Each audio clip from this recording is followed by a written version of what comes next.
అది నిలబెట్టుకునే మనుషులు కదా రాజకీయాల్లో ఉండాలి. మన ఇంటర్వ్యూ మొదలు పెడతాం. పాడమంటారా? ఇప్పుడు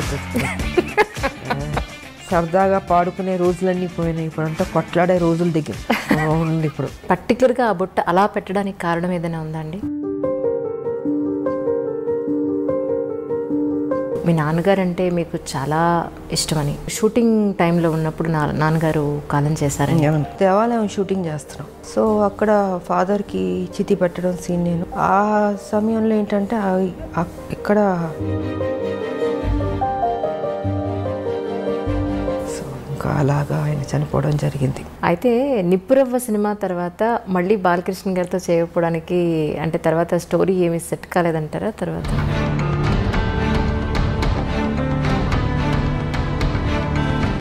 ఏం ఉండదు, ఉన్నంతసేపే నాది అది ఇది అనుకుంటాం. చనిపోయిన నెక్స్ట్ మూమెంట్ ఎప్పుడు బాడీ తీసేస్తారు అనుకుంటారు.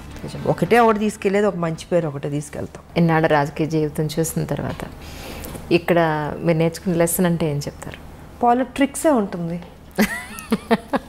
క్రిమినల్గా ఉండే పాలిటిక్స్ చేయక్కర్లేదమ్మా. ఇప్పుడు కేసీఆర్ బొర్ర అయితే మాకొద్దు, ఎవడో కోరుకోడు.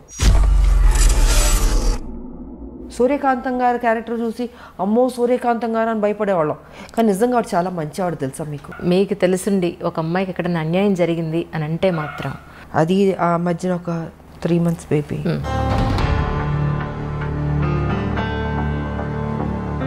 సమాజం పాడైపోయిందమ్మా చాలా బాగా. అంటే తల్లి తెలంగాణ పార్టీ ఎందుకు పెట్టాలనిపించింది? ఎందుకు టీఆర్ఎస్లో విలీనం చేశారు? కొంతమంది నాయకుల వల్ల, నేను పేరు చెప్పుకోదలుచుకోలేదు, వాళ్ళు ముఖ్యమంత్రులు కూడా కావచ్చు ఆ రోజుకి. సో వాళ్ళు ఏంటంటే ఈ తెలంగాణ రావడం వాళ్ళకి ఇష్టం లేదు.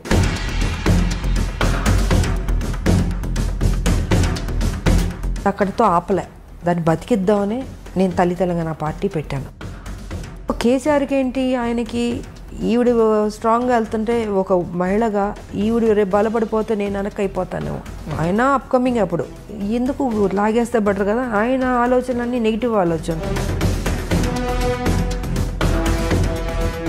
చేపించి కొన్ని కుట్రలు చేసి ఇంకా కాన్ఫరెన్స్ స్టేజ్లో నేను విలీనం చేయాల్సి వచ్చింది. సరే విలీనం చేశాను, పోనీ అక్కడైనా కరెక్ట్గా నన్ను ఉంచాడా, అక్కడ నన్ను కరెక్ట్గా ఉంచలేదని.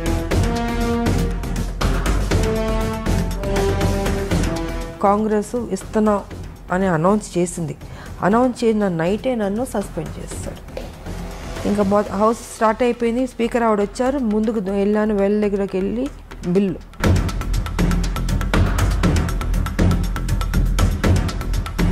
ఈయన చూస్తే ఈయన లేడు. అంటే ఆ ఘట్టంలో కూడా ఈయన లేడు. తెలంగాణ రావాలని ఇంట్రెస్ట్ లేదు ఆయనకి. 1200 మంది చనిపోయారు, వాళ్ళ ఆత్మ శాంతించాలంటే అసలు సిసలైన తెలంగాణ రావాలి అనుకుంటే ఆ తెలంగాణ రాలే. దోపిడీ తెలంగాణ జరుగుతుంది. మీకు వయసు అయిపోయింది, ఇంకెంతకాలం బతుకుంటారు? ఇంత డబ్బు తిన్నారు కదా, ఏం చేసుకుంటాడు ఆయన చెప్పండి. మీ ఫ్యూచర్లో ఎలాంటి ప్రాజెక్ట్స్ అయితే మీరు ఒప్పుకునే అవకాశం ఉంటుంది? ఫ్యూచర్లో అంటారా, నాకు ఒకే ఒకటి ఉంది. ఏదో రొటీన్ సినిమాలు కాకుండా ఒక యాక్షన్ సినిమా చేద్దాం అని ఉంది నాకు.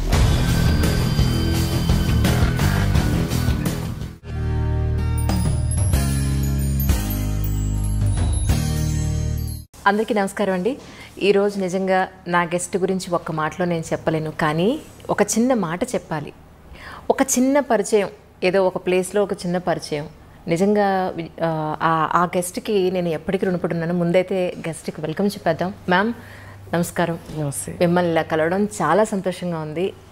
ఇంకోటి ఏంటంటే ఐ డ్రీమ్లో మీరు మొట్టమొదటిసారిగా మాకు ఇచ్చే first interview. I'm really so excited. మీకు చాలా రుణపడున్నాను. ఎలా అంటే చాలామంది నాతో అన్నారు, విజయశాంతి గారి దగ్గరికి ఏ ఒక్క లేడీ వచ్చినా సరే ఆవిడ ఒక్కసారి మాట ఇస్తే మాట తప్పరు అని. అందరు ఇలాగ చెప్తారులే అనుకున్నాను.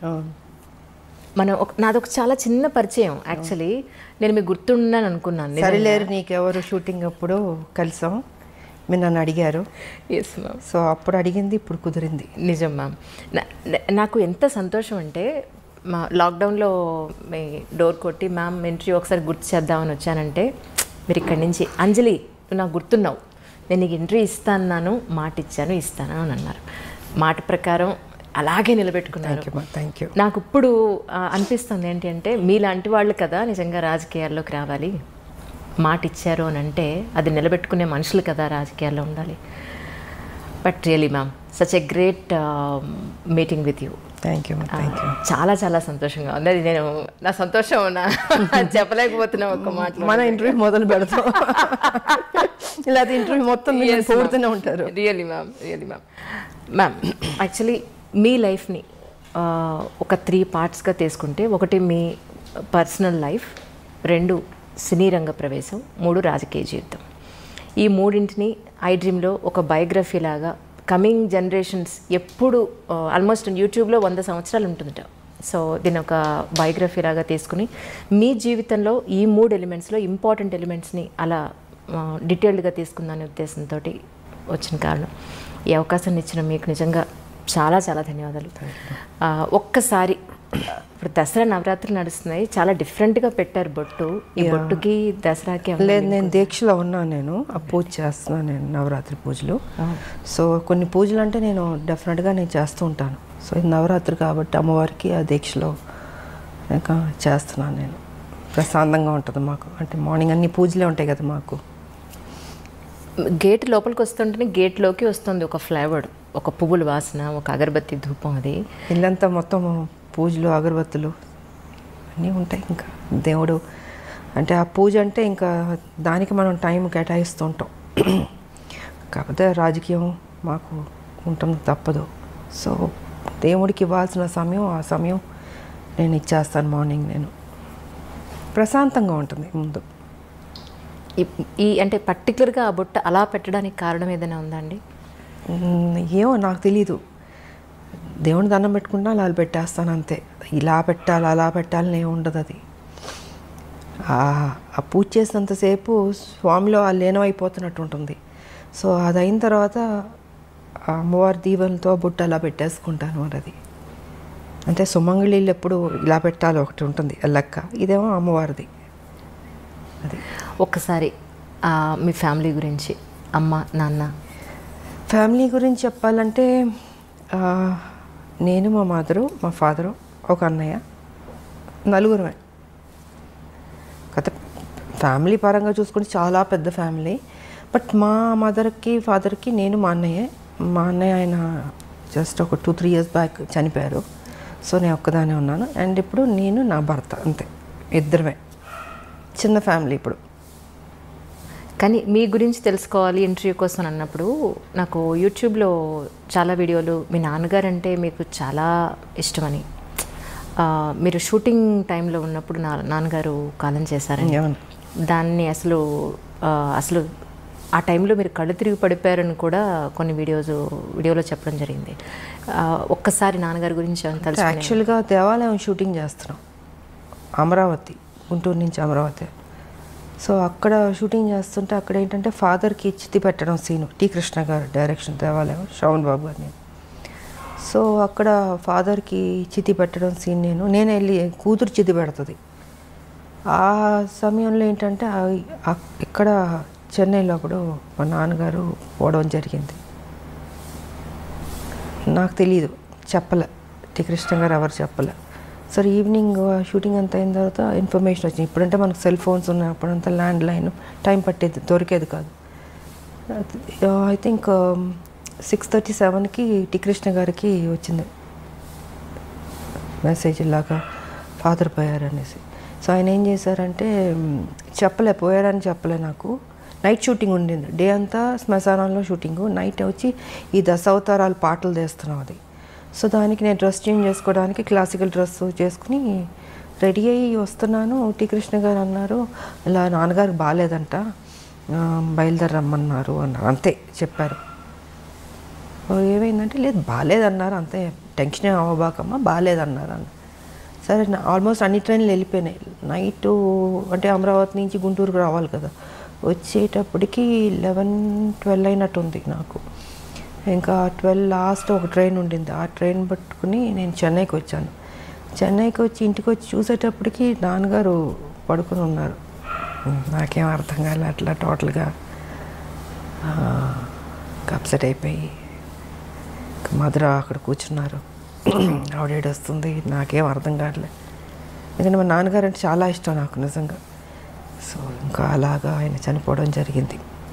అండ్ దాని తర్వాత మళ్ళీ 1 year గ్యాప్లో మా మదర్ పోయారు. అంటే ఒక దెబ్బ మీద ఇంకొక దెబ్బ. ఆ ఏజ్ చిన్నపిల్లని ఏం తెలుస్తుంది మనకి. తల్లిదండ్రులు ఉండాలని కోరుకుంటాం. అలాంటిది నాన్నగారు ఎన్నో కళ్ళుగా అన్నారు నా కూతురు పెద్ద స్టార్ అవ్వాలి అనేసి. సో ఆ టైం అప్కమింగ్ స్టేజ్ అప్పుడంతా. ఆ సమయంలో ఆయన లేకపోవడం అన్నది పెద్ద సెట్ బ్యాక్ నాకు, నా జీవితంలో పెద్ద బ్లో నాకు. ఇంకా అక్కడి నుంచి మళ్ళీ కోలుకుంటూ మళ్ళీ ముందుకెళ్తుంటే మళ్ళీ మా మదరు. ఇంకా ఇది జీవితం అనుకుని ఇంకా అన్నీ నేనే భుజాన్ని వేసుకొని దిగమింగుకొని బాధ్యత తీసుకొని ఇంకా పనే నాకు సర్వస్వం అనుకుని ముందుకెళ్ళడం జరిగింది. అలా జరిగింది మా మదర్ ఫాదర్ది.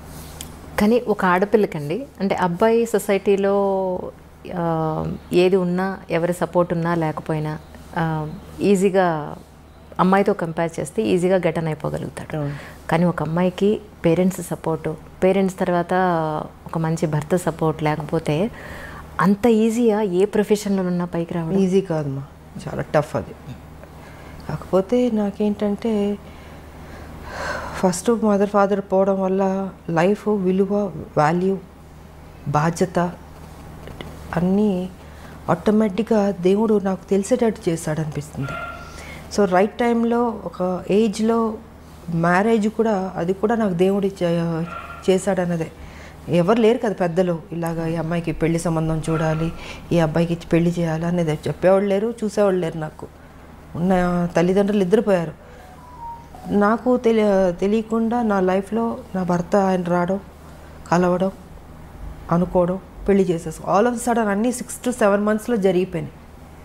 సో రైట్ టైంలో రైట్ డెసిషన్ అంటారు చూసారా, అలాగా రైట్ టైంలో దేవుడు ఆయనే నాకు, అంటే ముక్కోడి దేవతలు పెళ్లి చేస్తారన్నట్టు ముక్కోడి దేవతలు దీవించినట్టు ఉండింది నాకు మంచి భర్త ఇచ్చి.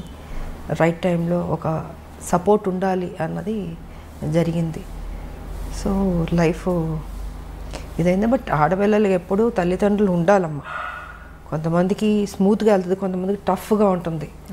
సో నాకేంటి అన్నీ దెబ్బలే కదా జీవితంలో, అన్నీ స్మూత్గా ఎప్పుడు లేదు నా లైఫ్. అన్నీ టఫ్గా దెబ్బలు తింటూ నేర్చుకుంటూ ముందుకు వెళుతూనే అనుకున్నది సాధించాను. కాబట్టి మా ఫాదర్ ఒక కోరిక నేను నెరవేర్చాను, పెద్ద స్టార్ అవ్వాలన్నది. దాని తర్వాత మా భర్త సేమ్ అదే బాధ్యత ఆయన తీసుకుని, ఆయన కూడా అక్కడితో ఆపలే. పెళ్ళైన తర్వాత ఏదో ఇంట్లో కూర్చోబెట్టడం లేదు, ఆయన కూడా ఆ బాధ్యత తీసుకుని, ఆ టాలెంట్ ఉన్నవాళ్ళు ఇంట్లో ఉండకూడదు అన్నది ఆయన ఆలోచన కూడా. సో ఆయన కూడా దాన్ని అలా కంటిన్యూ చేసి మీకు కర్తవ్యం అన్నది ఆయన ప్రొడ్యూస్ చేసి, సో ఒక హీరో ఇమేజ్ తీసుకొచ్చింది మా భర్త. అంటే తను ఓన్లీ ఒక హౌస్ వైఫ్లో లేకపోతే ఈ గ్లామరో ఇలా కాదు, ఇంకేదైనా కొత్తగా చేద్దామని పోలీస్ ఆఫీసర్ది కర్తవ్యం అన్నది ఆయన ప్రొడ్యూస్ చేశారు. ఇంకా దాని తర్వాత లేడీ అమితాబ్, ఇవన్నీ వచ్చినాయి. అండ్ ఓసే రామలం అదే పెళ్లి చేసేసుకున్న తర్వాత ఇంట్లో కూర్చుని ఉంటే కర్తవ్యం ఉండేది కాదు, ఓసే రామలం ఉండేది కాదు, ఆ హీరో ఇమేజ్ వచ్చేది కాదు. సో క్రెడిట్ ఐ థింక్ మా హస్బెండ్కి ఇవ్వాలి నేను.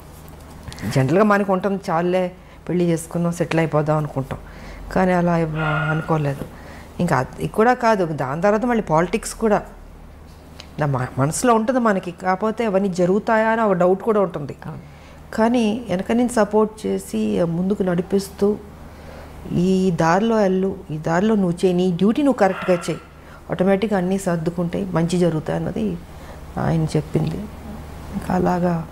కానీ ఒక విమెన్ ఏ ఇండస్ట్రీలో ఉన్నా సరే ఒక ఇమేజ్ తెచ్చుకోవడం, వాళ్ళకంటూ ఒక గుర్తింపు తెచ్చుకోవడం అనేది చాలా కష్టం.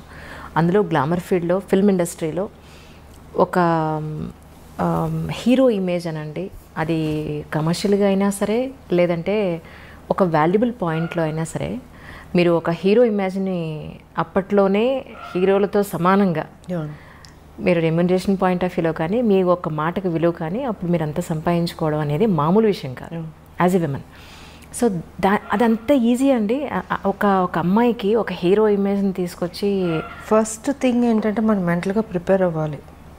హీరోలు ఫైట్ చేసేది మనం చూస్తాం. ఇప్పుడు మేము హీరోలు పక్కన చేసేటప్పుడు కొన్ని సీన్స్లో వచ్చి హీరో ఫైట్ చేస్తుంటాడు, మనం రియాక్షన్ ఇవ్వాలి. అప్పుడు అనిపించేది అయ్యో పాపం ఇంత కష్టపడుతున్నారు, ఇంత ఎగురుతున్నారు, కొడుతున్నారు, దెబ్బలు తగులుతుంటాయి వాళ్ళు కూడా. అలాంటిది నాకు వచ్చేటప్పటికి అసలు ఫస్ట్ నాకు కొంచెం టైం పట్టింది నేను అడ్జస్ట్ అవ్వడానికి. అంటే ఆ ప్యాటర్న్లోకి తీసుకురావడం, నా ఫిజిక్ కావచ్చు, నా ఆ స్టైల్ కావచ్చు, ఒక మహిళలా చేసినట్టు ఉండకూడదు. అంటే ఒక హీరో ఒక రఫ్ అండ్ టఫ్ ఆ బాడీ లాంగ్వేజ్ తెచ్చుకోవాలి, దాంట్లో ఇమిడిపోవాలి.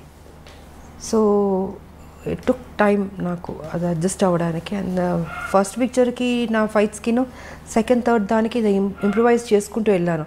సో ఇంకా దాని తర్వాత ది బెస్ట్ అన్న పేరు తెచ్చుకున్నాను నేను. అండ్ ఇంకోటి ఏంటంటే ఎందుకు చేయలేము, మనం చేద్దాం, రిస్క్ అయినా పర్లేదు. అప్పుడు మాకు ఈ గ్రాఫిక్స్ అంత లేదు.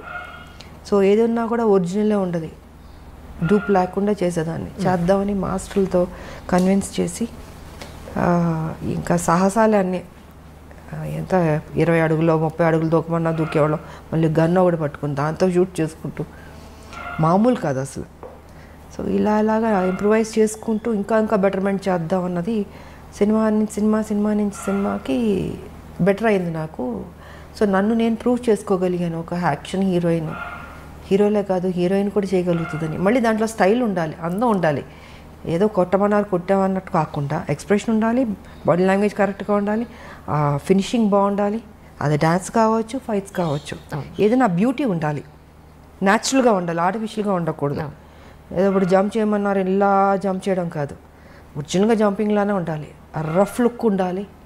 సో ఇలాగ నా బాడీని నేను మలుచుకుంటూ చేశాను నేను. కానీ ఫిల్మ్ ఇండస్ట్రీలో ఒక అమ్మాయికి గ్లామర్ పాత్రలు జనరల్గా అందరికీ వస్తుంటాయి, కానీ ఆర్టిస్ట్ వాళ్ళలో ఉన్న నటనని బయటికి తీసుకురాగలిగే డైరెక్టర్లు కానీ, అలాంటి సినిమాలు కానీ, అలాంటి కథలు కానీ, you are really so blessed. ఒక స్వయం కృషి తీసుకున్న, వందే మాతరం తీసుకోవాలంటే టి కృష్ణ గారు అండి. అవునండి, ఆయనకి నేను రుణపడి ఉన్నాను, థ్యాంక్స్ చెప్పుకోవాలి. ఎందుకంటే ఆయన ఎక్కడున్నా ఆయన బ్లెస్సింగ్స్ ఉన్నాయి. తనలో ఒక నటన ఉందన్నది నేటి భారతంలో తీసుకొచ్చాడు బయటికి. తీసుకొచ్చి నాకు రావాల్సిన పేరు అద్భుతంగా వచ్చింది. విజయశాంతి ఓన్లీ గ్లామర్ కాదు, తను నటించగలుగుతుందని ఆ క్రెడిట్ కృష్ణ గారికి వెళ్తుంది. ఆయన ఏం చేశారు, అక్కడితో కాకుండా ఆయన అన్ని సినిమాల్లో విజయశాంతినే ఉంచాలి. అంటే ఆయన మైండ్ సెట్లో ఏముంది, ఓ రెవల్యూషనరీ ఫిలిమ్స్ అంటే అది తను సూట్ అవుతుంది, ఆయన రాసుకున్న కథకి ఆ పాత్రకి తను న్యాయం చేయగలుగుతుంది, తన ఎక్స్ప్రెషన్స్ బాగా రాబట్టగలుగుతుంది, సో బాగుంది అన్నది ఆయన మైండ్లో పెట్టుకుని ప్రతి సినిమాకి ఇంక తనే ఉండాలి, శాంతమ్మే ఉండాలి. ఆయనతో ఆప్యాయతగా పిలిచాడు శాంతమ్మని. సో ఆయన ప్రతి సినిమాలకు పెట్టేవారు. నేను ఒక స్టేజ్లో అన్న అని పిలిచేదా, అన్న మీకు బోర్ కొట్టదా, అన్ని సినిమాల్లో నేనే పెడతాను, ఇంకొక హీరోయిన్ పెట్టండి అన్న. లేదు శాంతమ్మ నువ్వే చేయాలి, నువ్వే బాగా చేస్తున్నావు అనేసి. ఒక స్టేజ్లో అయితే ప్రతిఘటన అయితే నేను అన్నాను, కథ విన్నాను బాగుంది, బట్ నాకు డేట్లు కుదరలేదు, టోటల్గా బిజీగా ఉన్నాను. అప్పుడు అన్నాను, అన్న కుదరట్లేదు అంటే, నువ్వు చెయ్యాలి, ఇది నువ్వు చేయకపోతే నేను చెయ్యను, భీష్మించి కూర్చున్నాడు ఆయన. ఇంకా ఏంటంటే ఆఖరికి అందరు ప్రొడ్యూసర్లు రిక్వెస్ట్ చేసి 1 నెల నాకు ఇవ్వండి అని 1 మంతే నాకు వెళ్ళాను. వైజాగ్ వెళ్ళి కంప్లీట్ చేసుకుని వచ్చేసాను. సో అంటే నేను చేయలేను అనుకున్నది దేవుడు కూడా అక్కడ కూడా నువ్వే చేయాలన్నట్టు చేయించాడు. అదొక మలుపు. మళ్ళీ సూపర్ స్టార్ అన్నది ప్రతిఘటనతో స్టార్ట్ అయింది నాకు ఆ టైటిల్. కానీ అప్పట్లో ప్రతిఘటన అంటే ఒక రెవల్యూషన్ తీసుకొచ్చి, అసలు యాక్చువల్గా చాలా చిన్నమ్మాయి నేను. ఎగ్జాక్ట్లీ అందరూ అందరూ ఏమన్నారంటే, అదేంటి కృష్ణ మరీ చిన్నపిల్లతో యాక్ట్ చేపిస్తున్నావు, ఒక లెక్చర్ క్యారెక్టర్ అంటే ఒక 30 ఏళ్ళు 40 ఏళ్ళు ఊహించుకుంటారు, బట్ ఆల్మోస్ట్ చాలా యంగ్ నేను అంటే అందరూ క్రిటిసైజ్ చేశారు. అదేంటది ఆవిడ మరీ చిన్నపిల్ల ఉంది, చేయగలుగుతుందా, చేయలేదు, తప్పు చేస్తున్నావు, డెసిషన్ రాంగ్ అవుతుంది అని కృష్ణ గారితో. అంటే నాకు తెలుసు ఏం చేయించాలని కొంచెం గెటప్ అంతా వేసి మూడేసి కొంచెం పెద్ద అమ్మాయిలా కనపడేటట్టు చేసి నేను కూడా ఛాలెంజ్గా తీసుకున్నాను. ఎప్పుడైతే క్రిటిసైజ్ చేశారో నువ్వు చేయలేవేమో అని, ఎందుకు చేయలేను, నన్ను ఎప్పుడైనా అలా అంటే నాకు ఊరుకోనేను, ఇంక దాన్ని ఛాలెంజ్గా తీసుకుంటాను. ఇంక తీసుకుని సో కృష్ణ గారు పట్టుబట్టడం, నేను ఆ ఛాలెంజ్గా తీసుకోవడం, అది అద్భుతంగా సక్సెస్ అయింది. అది మలుపు తిరిగింది నా లైఫ్ దాంతో. మీలో నటనని బయటికి తీసుకొచ్చింది ఒక మాస్. అందరూ గ్లామర్ని చూస్తే ఆయన మాత్రం మీలో ఉన్న అంతే. ఫస్ట్ కృష్ణ గారికి క్రెడిట్ వెళ్తుంది, దాని తర్వాత మిగతా వాళ్ళందరూ మంచి డైరెక్టర్లు గొప్ప డైరెక్టర్లు పనిచేస్తారు, బట్ డిఫరెంట్ క్యారెక్టర్స్. బట్ ఆ అమ్మాయిలో ఆ టాలెంట్ ఉన్నదని తీయాలి కదా ఎవరో ఒకళ్ళు, అది టీ కృష్ణ గారు. అవునా, కానీ ఒక ఆర్టిస్ట్కి తన జీవితం మొత్తం మీద చూసుకుంటే మహా అయితే ఒక 2, 3 దొరుకుతాయేమో అలాంటి రేర్ మనసు కరెక్ట్ కదా. కానీ మీ విషయంలో ఒక పెద్ద లిస్టే ఉందండి. నిజంగా నేను ప్రిపేర్ చేసుకున్నాను, చదవండి లిస్ట్. అసలు మామూలు కాదు. మీరు టీ కృష్ణ గారితో చేసిన సినిమా దగ్గర నుంచి టీ కృష్ణ గారితో దగ్గర మీరు 6 సినిమాలు కంటిన్యూస్గా చేశారు. అన్నింటికన్నా మించి అసలు మీరు చేసిన సినిమాలన్నింటిలో అద్భుతమైన ఆర్టిస్ట్ని బయట తీసుకొచ్చిన సినిమాలంటే 10ల సంఖ్యలో ఉన్నాయి. ఎవరికన్నా 3, 4 చెప్పుకోవడానికి ఉంటాయి అసలు. అలాంటిది యూఆర్ రియల్లీ బ్లెస్డ్ అండి నిజంగా. అది మా అందరూ దేవుడు ఎందుకో నా మీద కొంచెం ప్రేమ ఎక్కువైనట్టుందేమో, అందుకే అంత మంచి చేశాడు నాకు. మనసు మంచిది కాబట్టి మంచిగా జరుగుతుంది. నిజంగా నేను ఎప్పుడు ఎవరి గురించి చెడుగానో నాకు అనవసరం. నా పని, నా డ్యూటీ, నా ఇల్లు, అంతే. ఇదే నా ప్రపంచం అనుకున్నాను నేను. కానీ అదే ఒక అమ్మాయికి ఎక్కడన్నా మీకు తెలుసుండి ఒక అమ్మాయికి ఎక్కడన్నా అన్యాయం జరిగింది అని అంటే మాత్రం నిజంగా రాములం బయటకు వస్తుంది అనేది మొన్న అమ్మాయి విషయంలో చిన్నపిల్ల. అఫ్కోర్స్ అది మహిళలకి ఎప్పుడు న్యాయం జరగాలనేది మాత్రం నేను ఫస్ట్ నుంచి పోరాడుతూనే ఉన్నాను. నా వాయిస్ రేస్ చేశాను నేను.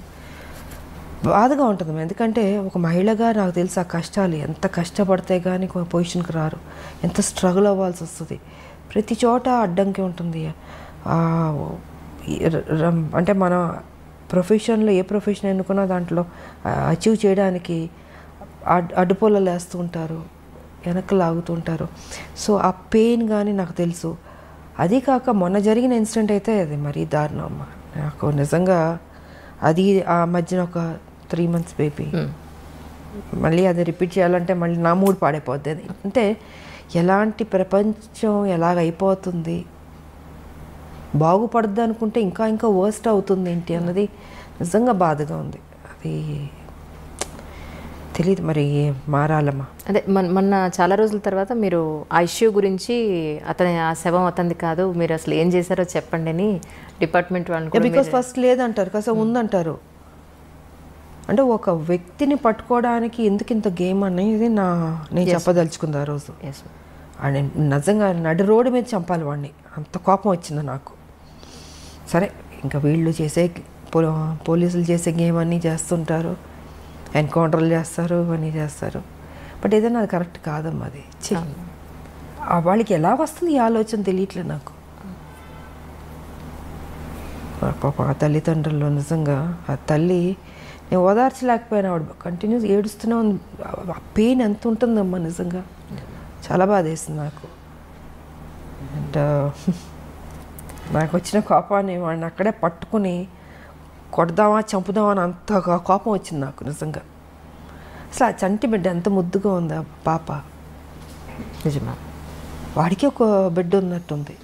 ఐ డోంట్ నో మరి ఇలా మైండ్లో ఏమైనా దెయ్యం దూరుతుందా, రాక్షసులానో కూర్చుంటారో తెలియదు మరి. చిచి, సమాజం పాడైపోయిందమ్మా చాలా మ్యామ్. నిజం. మెయిన్ ఈ డ్రగ్స్ వల్ల వాళ్ళు ఏం చేస్తున్నారో వాళ్ళకి తెలియకపోవడం వల్ల గవర్నమెంట్ ప్రతి స్టేట్లో గవర్నమెంట్ చాలా సీరియస్గా తీసుకోవాలి ఈ విషయం మాత్రం.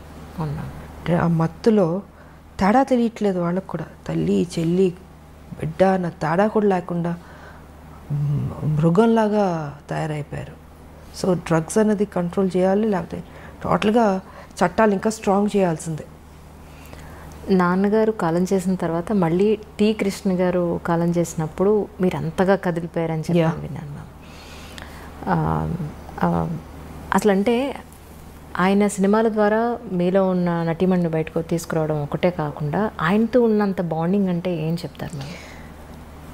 ఒక అన్న చెల్లెల్ని ఎంత అపురూపంగా చూసుకుంటారో అలాగా ఆయన కానీ వదిన ఆవిడ కానీ ఎంతో ఆప్యాయతగా. అప్పుడు గోపీచంద్ అంతా చిన్నపిల్లలు, ఇంకొక పెద్ద బాబు ఉండేవాడు, అబ్బాయి కూడా చనిపోయాడు, పాప ఒకటి ఉంది.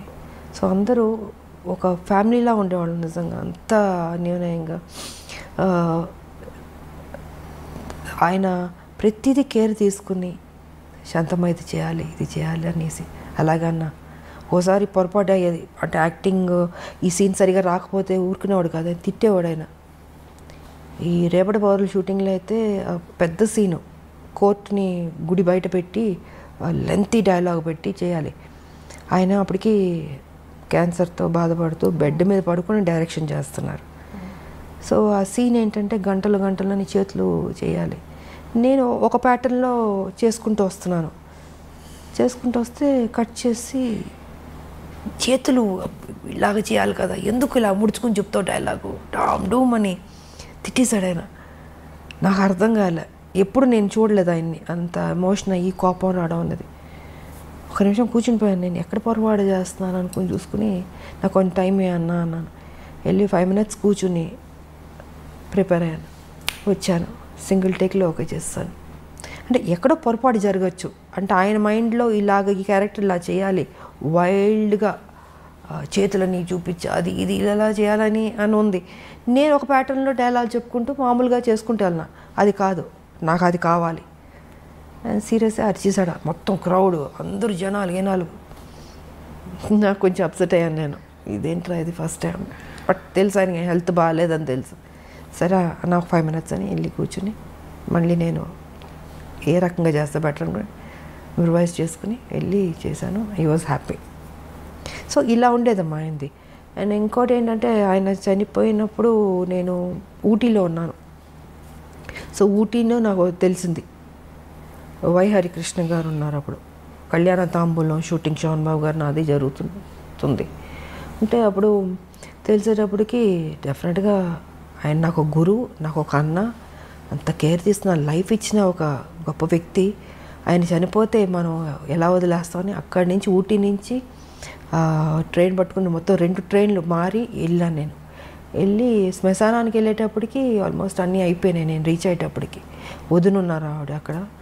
ఇంకా అప్సెట్ అయిపోయాను నేను, అంత గౌరవం నాకు ఆయన అంటే. కానీ రాజకీయాల్లోకి రావాలి అనేది మీ సొంత నిర్ణయమేనండి? రాజకీయాల్లో రావాలన్నది అయితే తెలంగాణ ఇష్యూ అన్నది మైండ్లో ఉంది. బికాజ్ ఈ రజాకార్లు, నిజాం పరిపాలన, మా తాతగారి ఫ్యామిలీ, మా పెద్ద ఫ్యామిలీ ఎలా డిస్టర్బ్ అయింది, ఎలాగా అంటే ఒక చంపడానికి వస్తున్న వాళ్ళు అరిచేతిలో పట్టుకుని చిన్నపిల్లలు. మా మదర్, ఇంకా నేను ఇప్పుడు లేదు, విజయశాంత మనిషే లేదు ఇప్పుడు, ఇంకా మా మదర్కి మ్యారేజ్ అవ్వలే, ఆవిడ యంగ్, ఆవిడ పెద్ద ఫ్యామిలీ. సో అక్కడి నుంచి చంపడానికి వస్తున్నారనేప్పుడు మా తాత ఏం చేశారు, ఆస్తి మొత్తం ఏటూరు నగరం మొత్తం వదిలి చెన్నైకి వెళ్ళిపోయారు. ఏం చేస్తారు, ఇంకా నా కుటుంబాన్ని బతికించుకోవాలని దీంతో అందరిని తీసుకుని చెన్నైకి వెళ్ళిపోయి ఇంకా అక్కడ ఉండి, దాని తర్వాత అందరు పెద్దోళ్ళు అయ్యి ఒక కథ. ఇంకా మా పిన్ని ఆవిడ ఈ సినిమాలు, దాని తర్వాత మా మ్యారేజ్, మా మదర్కి మ్యారేజ్ అవ్వడం. ఆ తర్వాత విజయశాంతి పాత్ర ఎప్పుడో వచ్చింది, ఒక అమ్మాయి పుట్టి. అప్పుడు హైదరాబాద్లో ఉండేవారు మా మదర్ ఫాదరు, డాడీ ఇక్కడ జాబ్ చేస్తూ ఉండేవారు. సో మా మదర్ ఇక్కడ కన్సీవ్ అయింది ఆవిడ, అండ్ డెలివరీకి చెన్నైకి వెళ్ళింది అప్పుడు. సో ఇలాగా విజయశాంతి అప్పుడు బయట ప్రపంచానికి వచ్చింది. కానీ సపరేట్ తెలంగాణ అప్పుడు సో అలాగా దీంతో నాకు మా మదరు ఒక సర్టన్ టైంలో ఇలా అలా చెప్పే మామూలు కూర్చుంటాం మదర్ నేను కూర్చుని మాట్లాడుకుంటున్నప్పుడు ఏంటంటే ఆవిడ చిన్నప్పుడు ఏం జరిగింది, రజాకార్లు, నిజాం పరిపాలన, ఇవన్నీ చెప్తూ ఎక్కడో తెలియని ఒక విత్తనం పడింది బుర్రలో. సరే ఆ సాఫ్ట్ కార్నర్ అలా వచ్చి ఒక స్టేజ్లో తెలంగాణ అన్న దీని మీద ఒక టాపిక్ వచ్చినప్పుడు ఇంకా మా హస్బెండ్ కూడా yes you have to do అన్నది. ఇంకా ఆయన నన్ను టైం వచ్చింది, ఎంటర్ ది డ్రాగన్ లాగా వార్ ఫీల్డ్లోకి దిగు అన్నది ఇంకా ఆయన చెప్పడం, మనం దిగడం మొదలుపెట్టాం. 1998 జనవరి 26 బీజేపీలో చేరడం జరిగింది. కానీ బాలకృష్ణ గారితో, చిరంజీవి గారితో ఎక్కువ సినిమాలు చేశారు. ఆల్మోస్ట్ 17-18 సినిమాలు దగ్గర. ఒక సినిమా అటు ఇటులో. చిరంజీవి గారితో ఎక్కువ, బాలయ్యతో ఇద్దరు ఎక్కువ. జస్ట్ 1 or 2 మూవీస్, పెద్దగా డిఫరెన్స్ కూడా అవును. అయితే నిప్పురవ్వ సినిమా తర్వాత మళ్ళీ బాలకృష్ణ గారితో చేయకపోవడానికి అంటే తర్వాత స్టోరీ ఏమి సెట్ కాలేదంటారా? తర్వాత చేయకపోవడానికి కానీ ఎవరితో చేయకపోవడానికి కాదమ్మా, పరిస్థితులను బట్టి ఆ రోజుకి వేరే సినిమాల కమిట్మెంట్లను బట్టి. ఇప్పుడు ఒక సినిమా వచ్చినప్పుడు మనం చేయగలుగుతాం, బాగుంటే చేస్తాం. అలాగా ఆ తర్వాత మళ్ళీ నాకు నా ఇమేజ్ డిఫరెంట్గా వెళ్ళి కొంచెం ఆ హీరో ఇమేజ్ వచ్చేటప్పటికి నేను ఇంకెక్కువ హీరోయిన్ సబ్జెక్ట్స్ మీద ఆ హీరో ఫిల్మ్స్ లాగా ఎక్కువ చేయాల్సి వచ్చింది. సో కుదరలేదు నాకు, ఇంకా రెమ్యునరేషన్లు పెరిగిపోయినాయి. ఎగ్జాక్ట్లీ. హైయెస్ట్ రెమ్యునరేషన్ తీసేసుకున్నాను. సో న్యాచురల్గా నేను ఒక హీరో అయిపోయాను కాబట్టి ఇంకా నా సినిమాలు నేను చేసుకుంటూ ముందుకు వెళ్ళాల్సి వచ్చింది. అలాగా గ్యాప్ వచ్చింది, అంతేగాని ఇంకేంటి. ఒక హీరోయిన్గా అప్పటి వరకు హీరో పక్కన హీరోయిన్గా యాక్ట్ చేసిన ఒక హీరోయిన్, టాప్ మోస్ట్ హీరోయిన్. మీరు ఆల్మోస్ట్ టాప్ మోస్ట్ హీరోలు అందరితో కలిసి మీరు వర్క్ చేశారు. 60 మంది ఉంటారు అనుకుంటా, బహుశా 60 మంది హీరోలతో అనుకుంటారు. ఎగ్జాక్ట్లీ. అంటే కొత్త వాళ్ళు, చిన్నవాళ్ళు, మా అందరూ ఆల్ అండ్ ఆల్. సో అలాంటి ఒక హీరోయిన్ తర్వాత మిమ్మల్ని బేస్ చేసుకుని స్టోరీస్ రావడం అనేది మొదలయ్యేది. దాని తర్వాత అలాంటి హీరోయిన్ని మళ్ళీ ఒక హీరో పక్కన పెట్టడం అని అంటే అది ఆల్మోస్ట్ ఇద్దరు హీరోల బరువు, ఒక మాట చెప్పాలంటే. అది కథాపరంగా కానీ ఆర్థికంగా. అంటే హీరో ఇమేజ్ వచ్చిన తర్వాత కూడా గ్యాంగ్ లీడర్ చేశాను కదా.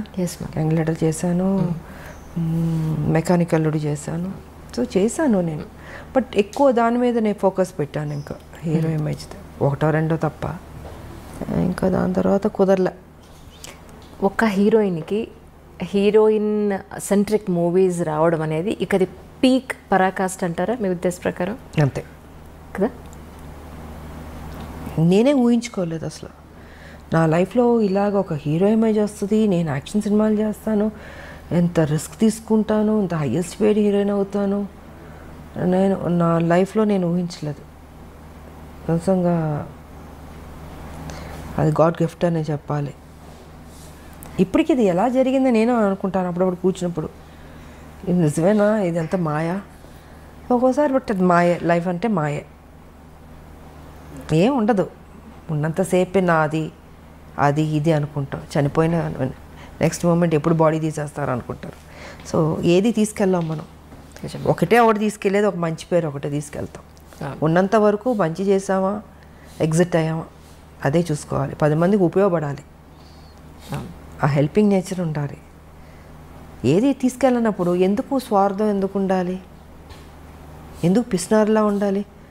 10 మందికి అన్నం పెట్టండి, కష్టం ఉన్న వాళ్ళని ఆదుకోండి. మీరు చనిపోయేటప్పుడు ఏమో తీసుకెళ్ళరు కదా, మరి ఎందుకు ఆ మెంటాలిటీ ఎందుకు అలా ఉంటుంది మీకు?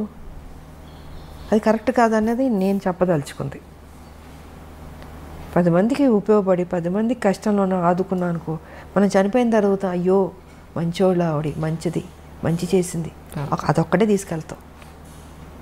నిజం. మనకు కూడా తృప్తి ఉంటుంది జీవితంలో. బతికున్నంత వరకు మంచి చేసాము, దేవుడా నాకింత చేస్తావు, నేనేం చేశాను, సమాజానికి ఏం చేశాను అన్నది ఉంటుంది కదండి. సో ఆ సమాజానికి ఏం చేయాలన్నది రాజకీయ పరంగా చేయగలుగుతాం, లేదా సోషల్ వర్క్ చేయగలుగుతాం. సోషల్ వర్క్ చేశాను, రాజకీయ పరంగా నేను చేసుకుంటూ వెళ్ళాను. బట్ దాని పెద్ద ఆర్భాటంగా పబ్లిసిటీలు చేసుకుని నాకు నచ్చదు. మొన్న కూడా మీ పుట్టినరోజు నాడు ఎంతమంది వచ్చారు మ్యామ్ ఆ రోజు?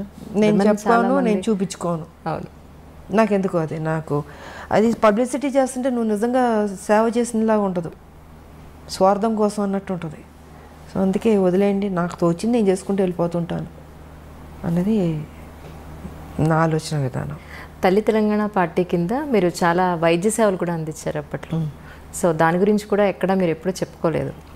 అదే నేను చెప్పనమ్మా, చదివించే వాళ్ళని చదివిస్తాం, ఇంకా ఆర్థిక పరంగా అందిస్తాం, ఇవి చాలా రకరకాలు ఉంటాయి, మళ్ళీ చెప్పుకోవడం ఎందుకు వేస్ట్.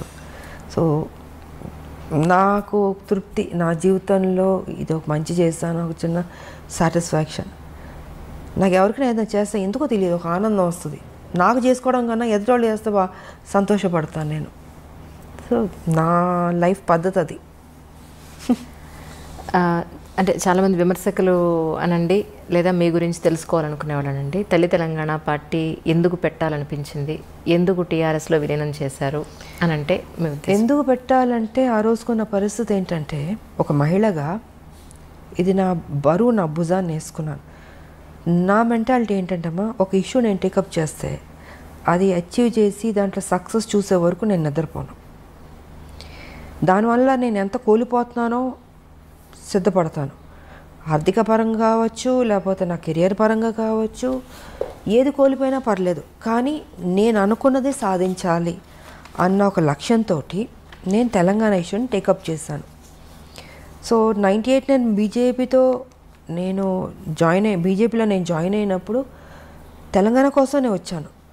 ఆ రోజు కూడా నాకు ఆఫర్స్ కానీ కంటెస్ట్ చేయమన్నా కానీ, లేకపోతే ఆ రోజు అధికారంలోకి వచ్చింది బీజేపీ, నేను మంత్రిని అయి ఉండేదాన్ని. నాకు లేనిది లేదు, అన్నీ ఉన్నాయి, నాకు అన్నీ ఆఫర్స్ చేశారు. కానీ ఇది కాదు కదా, ఒక ఉద్యమం, ఒక తెలంగాణ స్టేట్ అన్నది చాలా పెద్ద విషయం. అది ఒక మహిళగా నేను అది ఉన్నది ఆల్రెడీ ఉంది, దాన్ని బతికిద్దాం, దాన్ని తీసుకొద్దాం బయటికి, దాన్ని అచీవ్ చేద్దాం అన్న దీంతో ఆ రోజు నేను ఆ నిర్ణయం చేసుకుంటూ వచ్చాను. కానీ ఒక సందర్భంలో ఏంటంటే కొంతమంది నాయకుల వల్ల, నేను పేరు చెప్పుకోదలుచుకోలేదు, వాళ్ళు ముఖ్యమంత్రులు కూడా కావచ్చు ఆ రోజుకి. సో వాళ్ళు ఏంటంటే ఈ తెలంగాణ రావడం వాళ్ళకి ఇష్టం లేదు. సో దీనివల్ల నేను ఆ రోజుకి ఉన్న పరిస్థితికి నేను పార్టీ విడిచి బయటకు రావాల్సి వచ్చింది. చెప్పాలంటే కూడా చెప్పచ్చు, it's because of TDP. Chandrababu గారు ఆ రోజు పరిస్థితిలో వాళ్ళు అలయన్స్లో ఉన్నారు అందరూ. వాళ్ళు ఏంటంటే ఒప్పుకోవట్లేదు. ఇప్పుడు ఇవాళ మనకి మోడీ గారికి ఉన్న మెజారిటీ, ఫుల్ మెజారిటీ అప్పుడు లేదు.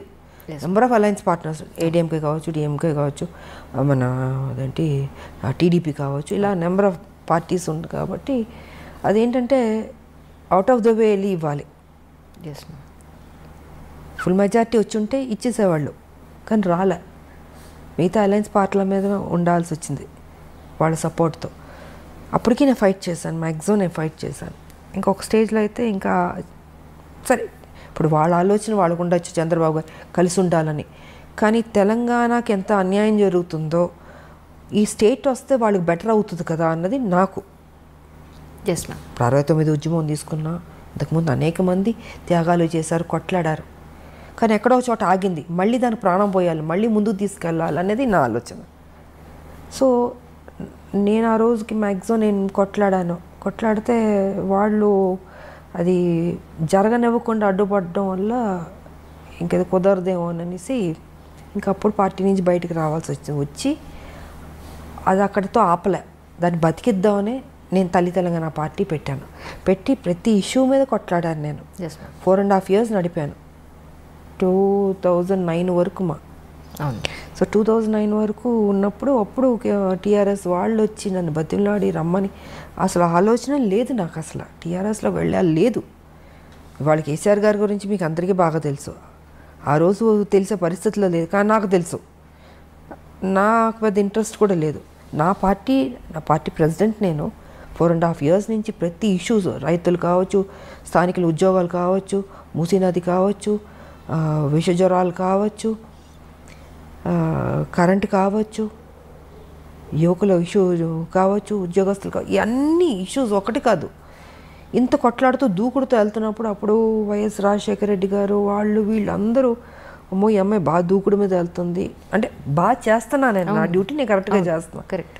సో ఒక పక్కన మెచ్చుకునేవారు, బయట కనబడబోతుంది మెచ్చుకునేవారు. బట్ ఈ అమ్మాయి దూకుడు మీద వెళ్తే ఇంకా స్ట్రాంగ్ అయిపోతుంది, బలపడకూడదు అని కొంతమందికి ఉండొచ్చు. సో కేసీఆర్కి ఏంటి, ఆయనకి ఈవిడ స్ట్రాంగ్గా వెళ్తుంటే ఒక మహిళగా ఈవిడ రేపు బలపడిపోతే నేను వెనక్కి అయిపోతానేమో. అప్పుడు ఈ వాజ్ సో ఆయన అప్కమింగ్ అప్పుడు పార్టీ పెట్టుకుని 2001లో. సో ఈ అమ్మాయి ఇంత బోల్డ్గా వెళ్తుంది కదా, ఎందుకు లాగేస్తే బెటర్ కదా, ఆయన ఆలోచనలన్నీ నెగిటివ్ ఆలోచనలు. నాకు కొంతవరకు అర్థమైపోయింది ఈయన కరెక్ట్గా ఉండడం. బట్ ఈయన ఏంటంటే మనుషులు కబురు పెట్టి, జయశంకర్ గారు మేధావులు వాళ్ళతో వీళ్ళతో ఏంటంటే మర్జ్ చేయమని నా మీద ఫోర్స్ పెట్టేవారు. నేను ఎందుకు అంటాను, రెండు ఒక కాజ్ మీద వెళ్తున్నప్పుడు మీరు తెలంగాణ కోసం, నేను తెలంగాణ కోసం. మీరు ఇప్పుడు వచ్చారు, నేను 98 నుంచి నేను మొదలు పెట్టాను. సో ఇద్దరం కలిసి ఉద్యమాలు చేద్దామండి, నేను ఎందుకు నా పార్టీ మీ దాంట్లో విలీనం చేయాలి. ఆయన ఏంటంటే డొంక తిరుగుడు తిప్పి మిగతా మేధావులతోటి, జయశంకర్ గారితో అందరి మీద ఇలా కాదు ఇలా బాగుంటుంది, ఇలా కాదు ఇలా బాగుంటుంది అనేసి చాలా డిస్కషన్స్ జరిగినాయి. ఇంకా ఆఖరికి ఏం తీసుకొచ్చాడంటే ఇంక మనం ఏదో కరెక్ట్ కాదు, వాళ్ళే కరెక్ట్ అన్న ఫీలింగ్తో చేపించి కొన్ని కుట్రలు చేసి ఇంకా కాన్ఫరెన్స్ స్టేజ్లో నేను విలీనం చేయాల్సి వచ్చింది. లేకపోతే విలీనం చేసి ఉండేది అది కాదు. సార్ విలీనం చేశాను పోనీ, అక్కడైనా కరెక్ట్గా నన్ను ఉంచాడా, అక్కడ నన్ను కరెక్ట్గా ఉంచలేదు. ఆయన జేరన్ దగ్గర నుంచి నన్ను సస్పెండ్ చేసి బయటకు పంపించే వరకు ఇదే టెన్షన్ నాకు. నేను ఎంపీగా పోటీ చేసినప్పుడు కూడా నన్ను ఓడగొట్టాలని చూశాడు ఆయన. బట్ లక్కీగా నేను గెలిచాను. నేను సో గెలిచిన తర్వాత వెంటనే మళ్ళీ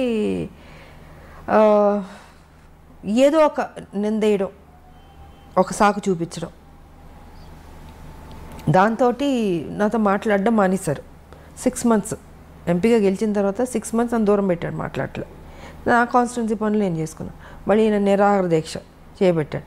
దాని తర్వాత ఈయన చచ్చిపోతాడేమో నేను మొత్తం ఢిల్లీ వాళ్ళతో మాట్లాడి గవర్నర్తో మాట్లాడి, తివారీ గారు గవర్నర్ అప్పుడు తివారీ గారు ఉన్నారు, సో చిదంబరం గారు ఉన్నారు అప్పుడు, హీ వాజ్ హోమ్ మినిస్టర్.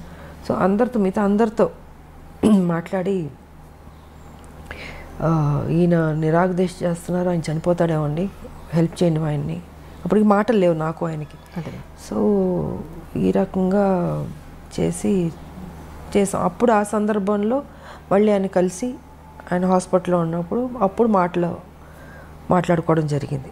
మళ్ళీ మాట్లాడుకుని మళ్ళీ పార్టీలో మళ్ళీ మామూలైంది. మళ్ళీ మామూలైన తర్వాత మళ్ళీ నా మీద ఇదే అది ఎప్పుడు ఆయన ఒక టైం వెయిట్ చేస్తూ కూర్చున్నాడు, ఈవిని ఎప్పుడు బయటికి పంపించేద్దామని. సో 2013లో కాంగ్రెస్ ఇస్తున్నాం అని అనౌన్స్ చేసింది. అనౌన్స్ చేసిన నైటే నన్ను సస్పెండ్ చేస్తాడు.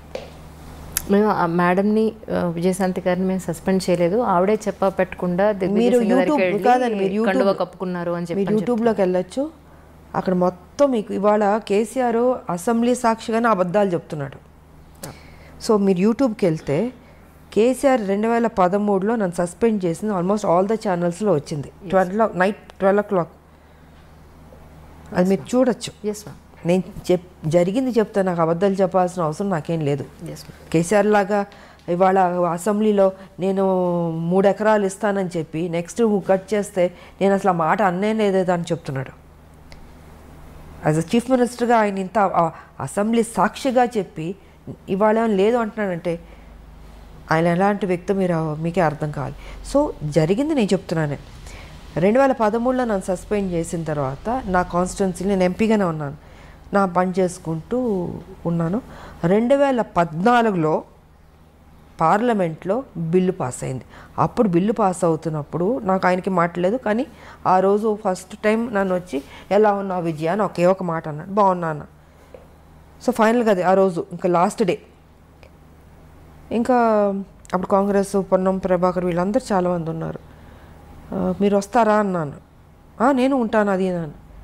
ఇంకా హౌస్ స్టార్ట్ అయిపోయింది, స్పీకర్ ఆవిడ వచ్చారు, ముందుకు వెళ్ళాను, వెల్ దగ్గరకు వెళ్ళి ఇంకా షౌటింగు, మిగతా వాళ్ళు ఆవిడ చదవబోతుంది బిల్లు చదువుతుంటే మిగతా వాళ్ళందరూ అడ్డుపడడం, నేను దూకడం, నేను అది పట్టుకోవడం పేపర్లు చెప్పకుండాను.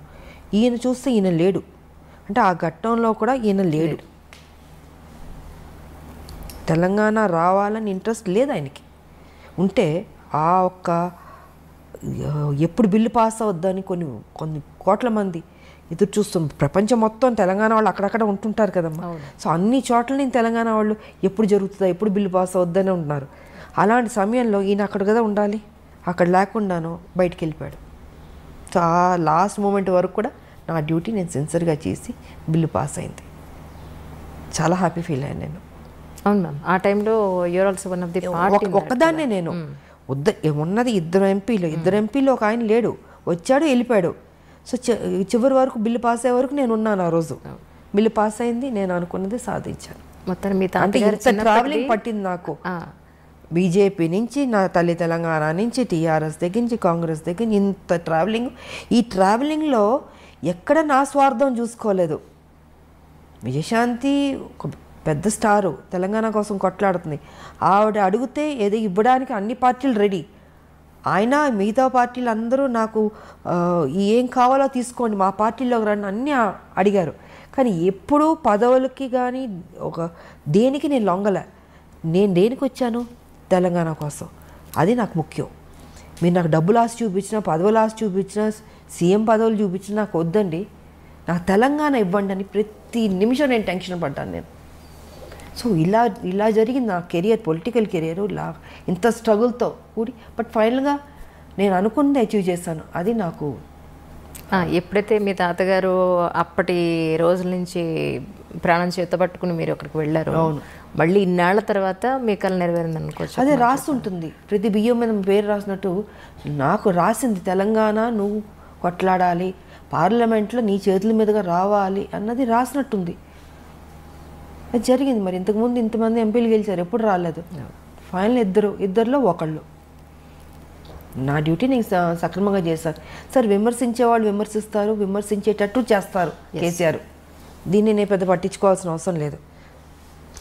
నా మనస్సాక్షికి తెలుసు, నా నిజాయితీ తెలుసు. నేను సిన్సియర్గా పనిచేస్తాను తెలంగాణ కోసం. ఒకటమ్మా, నేను ఏనాడు పోస్టుల కోసం పరిగెత్తిందో తాపత్రయపడిందో నా లేదు. నా ప్రజలకు మేలు జరిగితే చాలు. నన్ను ఏం చేయమంటారు చెప్పండి, నేను చేస్తాను. నా జీవితం అన్యాయం అయిపోయినా పర్లేదు, కానీ నా ప్రజలు 4 కోట్ల ప్రజలు, వాళ్ళకి మేలు జరిగితే చాలు అన్నదే తప్ప ఇంతకాలం ఎన్ని నాకు రెడ్ కార్పెట్లు వేశారమ్మా.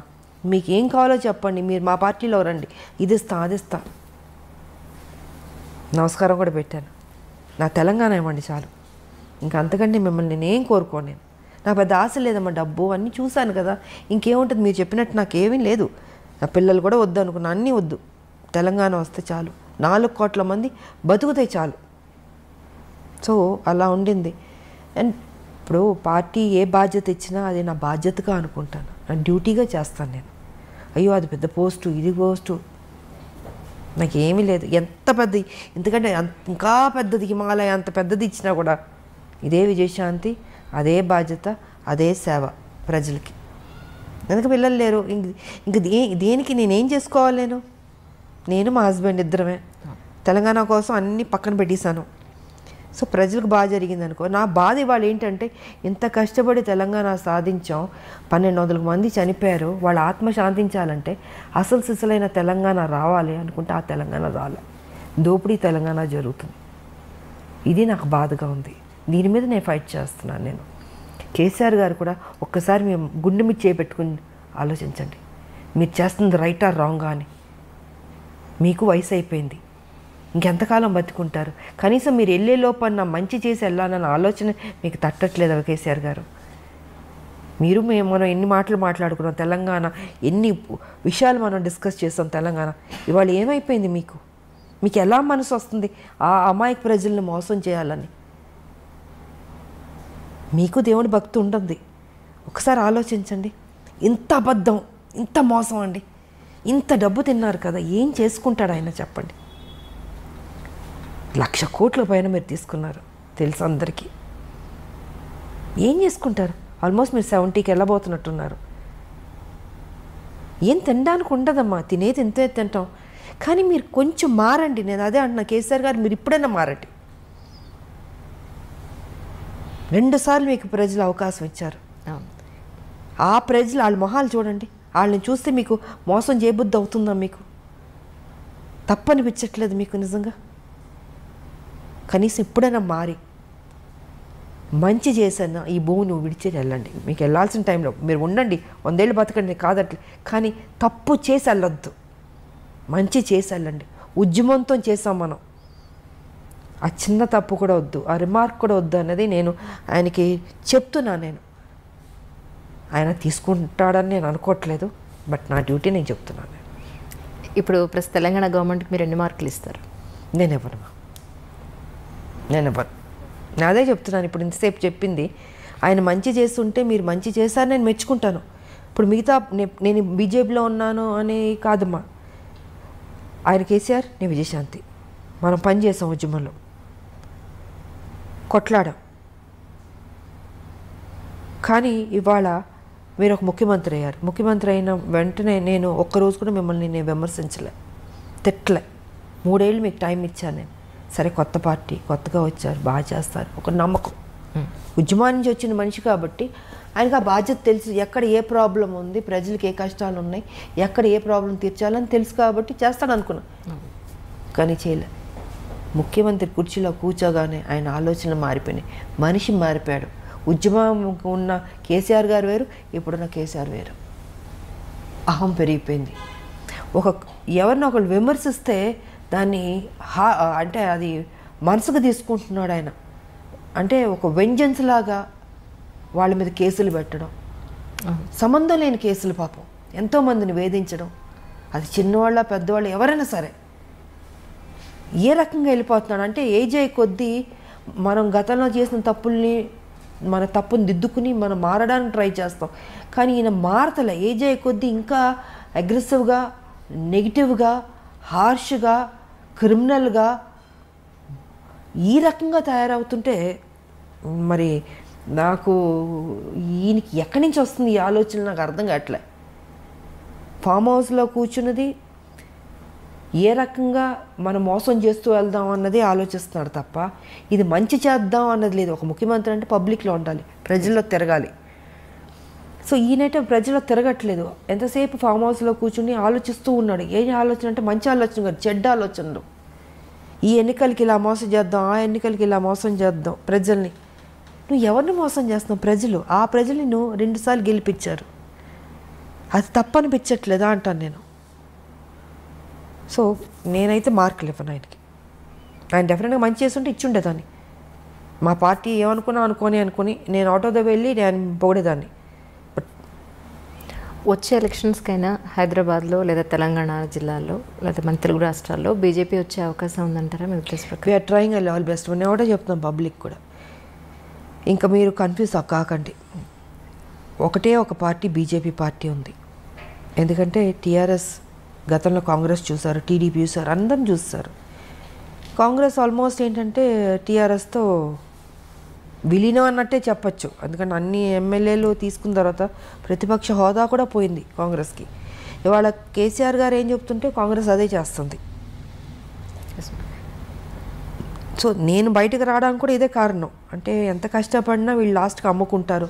అదే జరిగింది మొన్న 18-19లో.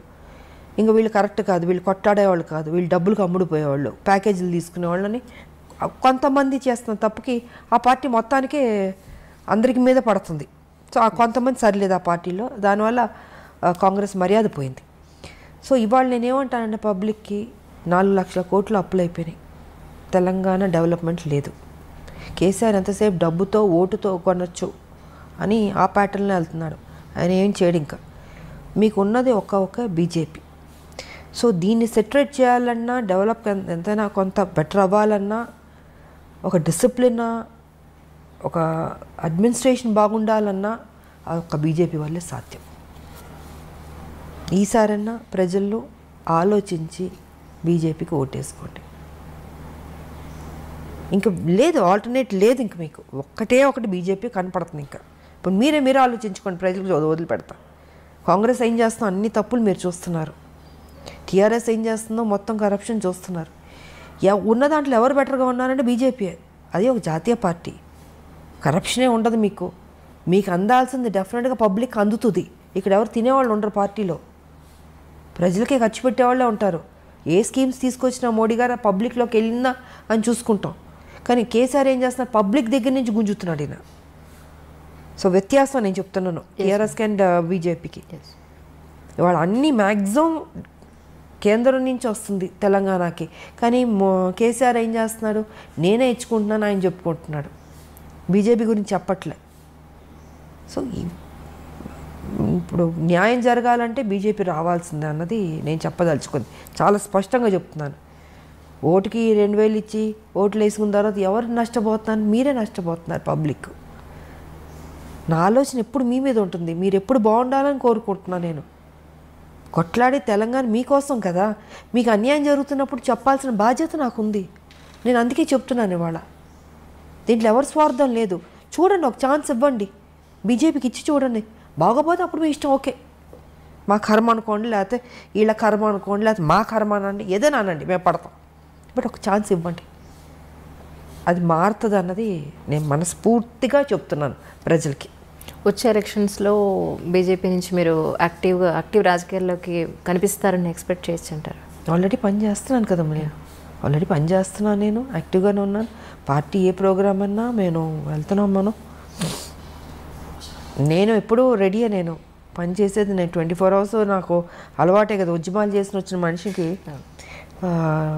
పోలీస్ స్టేషన్లు చూసాం, జైళ్ళు చూసాం, ఖైదీలు చూసాం, సామాన్య ప్రజలు చూసాం, కోర్టు మెట్లు ఎక్కాం, రోడ్ల మీద కూర్చున్నాం, తిండి తిప్పలు లేకుండా పనిచేసిన రోజులు ఉన్నాయి కదా. సో విజయశాంతి పనిచేసే మనిషే. నా జీవితంలో లగ్జరీ లైఫ్ కాదు ఇది, నా లైఫ్, నా ప్రజలే నాకు అన్నది ఎప్పుడో నేను దాంట్లోకి వెళ్ళిపోయాను నేను. సో వాళ్ళు ఏ డ్యూటీ ఇచ్చినా నేను పని చేయడానికి సిద్ధంగా ఉన్నా, పని చేస్తూనే ఉన్నాం మేము. ఇప్పుడు ఉద్యమాలు చేసినట్టు ప్రతిరోజు ఇప్పుడు పార్టీ ఉద్యమం చేయదు. ఇష్యూ వచ్చినప్పుడు ఇష్యూ మీద ఫైట్ చేస్తాం. అప్పుడు ఉద్యమాలు అంటే ప్రతిరోజు మీకు సమస్యలు ఉంటే సమస్యలు కొట్లాడుతూనే ఉన్నాం. ఇప్పుడు రాష్ట్రం వచ్చిన తర్వాత అంత పని ఉండదమ్మా. ఇష్యూ వచ్చినప్పుడు ఇష్యూ, ఎలక్షన్స్ వచ్చినప్పుడు ఎలక్షన్స్, మీటింగ్ అన్నప్పుడు మీటింగ్, ఇలా డివైడ్ అవుతుంది వర్క్. సో దానికి తగ్గట్టు మేము పని చేస్తున్నాం. మ్యామ్, తర్వాత రౌడీ ఇన్స్పెక్టర్ సినిమా అప్పుడు మీ ఫ్యాన్స్ కర్నూలు జిల్లాకు మీరు వెళ్ళినప్పుడు మూవీ పరంగా అక్కడ ఎంతోమంది తండోపతండాలుగా విజయశాంతి గారిని చూడడానికి వచ్చేసినప్పుడు చాలా ఉద్రిక్త పరిస్థితులు నెలకొన్నాయి అప్పట్లో. బాలకృష్ణ గారు మిమ్మల్ని ఆ సిచ్యువేషన్ నుంచి లోపలికి తీసుకొచ్చి వాళ్ళందరినీ చాలా కంట్రోల్ చేశారని చెప్పని విన్నాను. అంటే అది ట్రైన్లో పాట ఉంది కదా, పాట ఇది నంద్యాల అనుకుంటాను.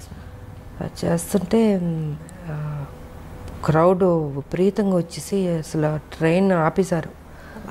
నాకు ఆ రోజు కొంత ఫీవర్ వచ్చిందంటే డేలో మొత్తం పాట చేస్తూ విపరీతమైన ఎండ, జ్వరం వచ్చి అయిపోయింది, పాట అయిపోయింది. మళ్ళీ హైదరాబాద్ షిఫ్ట్ అవుతుంది ఇక్కడ వేరే సాంగ్కి.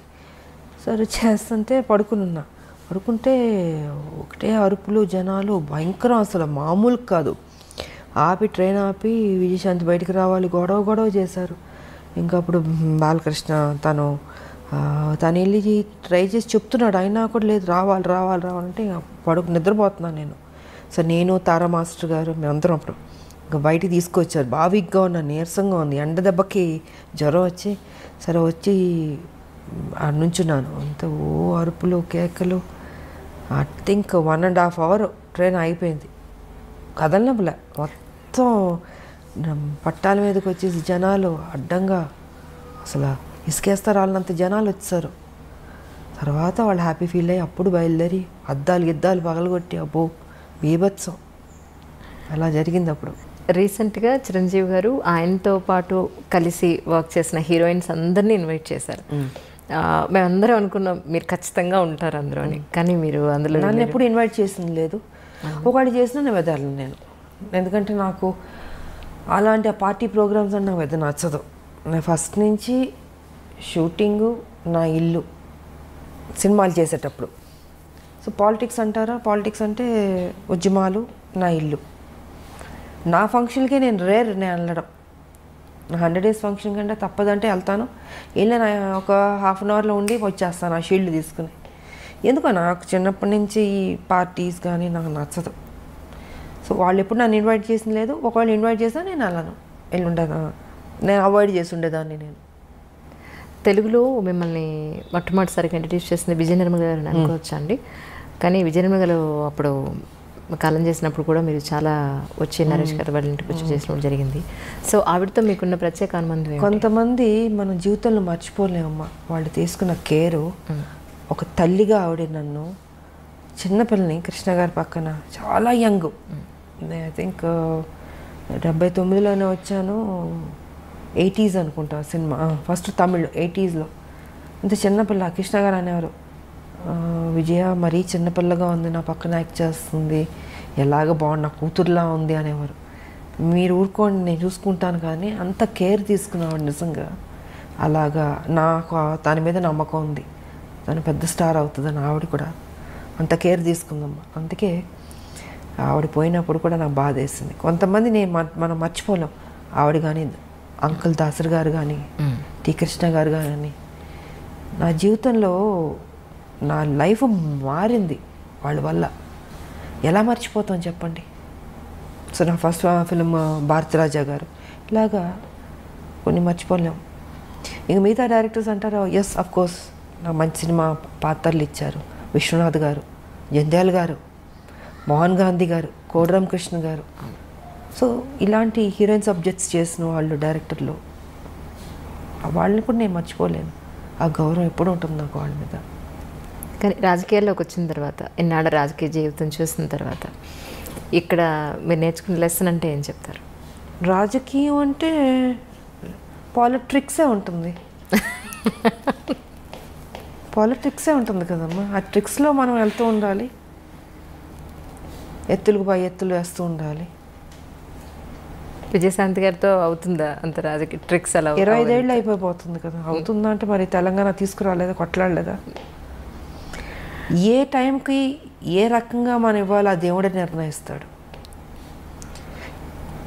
జీవితంలో ఒక మంచి దారిని మనం ఎన్నుకున్నాం, ఆ మంచి దారిలోనే నేను వెళ్తున్నాను, ఆ మంచి దారిలోనే నేను సక్సెస్ అయ్యాను. నేను తెలంగాణ అచీవ్ చేయడం అన్నది ఇట్స్ నాట్ అ జోక్. ఒక రాష్ట్రం, నేను ఉద్యమం టేకప్ చేసినట్టు అందరూ నన్ను వెటకారంగా మాట్లాడేవారు. ఈవిడ ఒక మహిళ, ఈవిడ తీసుకొస్తుంది, ఈవిడ కొట్లాడుతుంది, ఈవిడికి అవసరమా, సినిమాలు చేసుకుని హ్యాపీగా ఉండడం ఎందుకు ఈవిడికి, అన్నీ అన్నారు. అన్ని మాటలు పడ్డాను, నేనేం పట్టించుకోలేదు. నేను అనుకుంది సాధించాను. అనుకునేవాళ్ళు అనుకుంటారు. ఏ టైంకి మన బుర్ర ఏ రకంగా ఆలోచించాలో ఆ బుర్ర ఆ ఆలోచన దేవుడు డెఫినెట్గా ఇస్తాడు. క్రిమినల్గా ఉండే పాలిటిక్స్ చేయక్కర్లేదమ్మా, మంచిగా కూడా పాలిటిక్స్ చేయొచ్చు. ఇప్పుడు కేసీఆర్ బుర్ర అయితే మాకొద్దు, ఎవడో కోరుకోడు. సూర్యకాంతం గారి క్యారెక్టర్ చూసి అమ్మో సూర్యకాంతం గారు అని భయపడేవాళ్ళం, కానీ నిజంగా వాడు చాలా మంచివాడు తెలుసా మీకు. అవును, సినిమా పాత్ర అలాగుంటుంది. సో ఆవిడ పేరు కూడా పెట్టేవారు కాదంటే చాలామంది పుట్టినవాడికి సూర్యకాంత్ ఇంకేం భయం అంటే. బట్ ఆవిడ అంత బంగారం అసలు.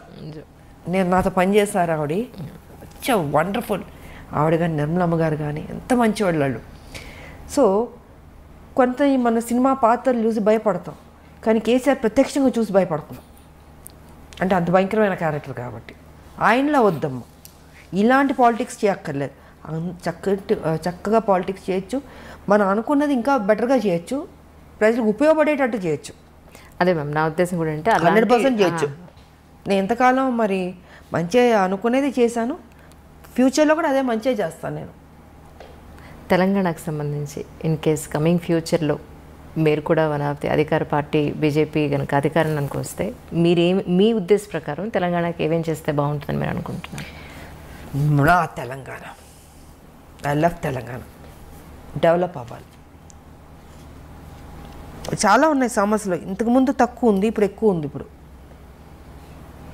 రోజు రోజుకి ప్రజలు కష్టాల్లోకి వెళ్ళిపోతున్నారు, బెటర్మెంట్ లేదు లైఫ్.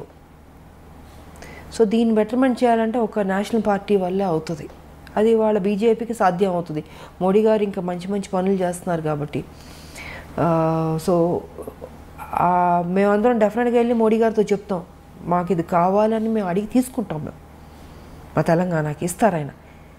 ఇప్పుడు మొత్తం భారతదేశానికే వ్యాక్సిన్లే ఫ్రీగా ఇస్తున్నారు, రైస్ ఫ్రీగా ఇస్తున్నారు, ఎన్నో మంచి కార్యక్రమాలు చేస్తున్నారు. బేటీ పడావో బేటీ బచావో ఇలాగ ఎన్ని, ఒకటి కాదు రెండు కాదు, చాలా ఉన్నాయి. మహిళలకు కూడా, గర్భిణీ స్త్రీలకు కూడా వాళ్ళ ప్రెగ్నెంట్గా ఉన్నప్పుడు ఖర్చు అంతా భరిస్తుంది. డెలివరీ అయిన తర్వాత తల్లి బిడ్డలకి వాళ్ళకి పౌష్టికాహారం కావచ్చు, మెడిసిన్స్ కావచ్చు, వాళ్ళకి ఏం కావాలో ఆ సదుపాయాలన్నీ ఇస్తుంది. సో చాలా చేస్తుంది బీజేపీ. వాళ్ళ ఎందుకు చేతి మా తెలంగాణకి డెఫినెట్గా చేస్తుంది. మేము అడిగి తెచ్చుకుంటాం. మేము మోడీ గారు మాకు ఇది కావాలి. రేపు దేవుడి దయ వల్ల బీజేపీ తెలంగాణలో వచ్చిందనుకోండి, నిజంగా ప్రజల కష్టాలు తీరినట్టే అని నేను అనుకుంటున్నాను. ఎందుకంటే మేము ఊరుకోం, మేము కొట్లాడైనా తెచ్చుకుంటాం. బట్ కొట్లాడాల్సిన అవసరం కూడా లేదు. డెఫినెట్గా ఈ సమస్య ఉందంటే మోడీ గారు డెఫినెట్గా చేస్తారు. ఆయన ఇచ్చారు స్మార్ట్ సిటీ అని వరంగల్కి ఇస్తే చేజార్చుకున్నాడు ఈయన కేసీఆర్, ఉపయోగించుకోలేదు. ఎయిర్పోర్ట్లో ఇస్తే అక్కడ మామనూరులో వరంగల్లో ఇంతకుముందు ఉండేది, దానికి ల్యాండ్ ఇవ్వండి ఎయిర్పోర్ట్ ఇస్తారంటే అది కూడా చేయలే. అంటే ఎంత కేర్లెస్. సో ఇలాంటి వాళ్ళకు వద్దు, మాకు మా బీజేపీ వస్తే డెఫినెట్గా మంచి జరుగుతుంది, 100% డెవలప్ అవుతుంది అన్నది నా నమ్మకం. ఇటు రాజకీయ పరంగా కానీ సినిమా రంగం పరంగా కానీ, ఇంకా ఇప్పుడు ఒక పాట కూడా పాడినట్టున్నారు మీరు ఒక సినిమాలో కదా, భారతరత్న. భారతరత్న ఒక పాటకు మీ గొంతును కూడా వినిపించడం జరిగింది. ఉదిత్ నారాయణ గారు నేను పాడా. నిజంగా అసలు తర్వాత అనిపించిందా మీకు ఇంకొక పాట ఎప్పుడైనా పాడే అవకాశం దొరికితే బాగుండని ఎప్పుడైనా అనిపించింది?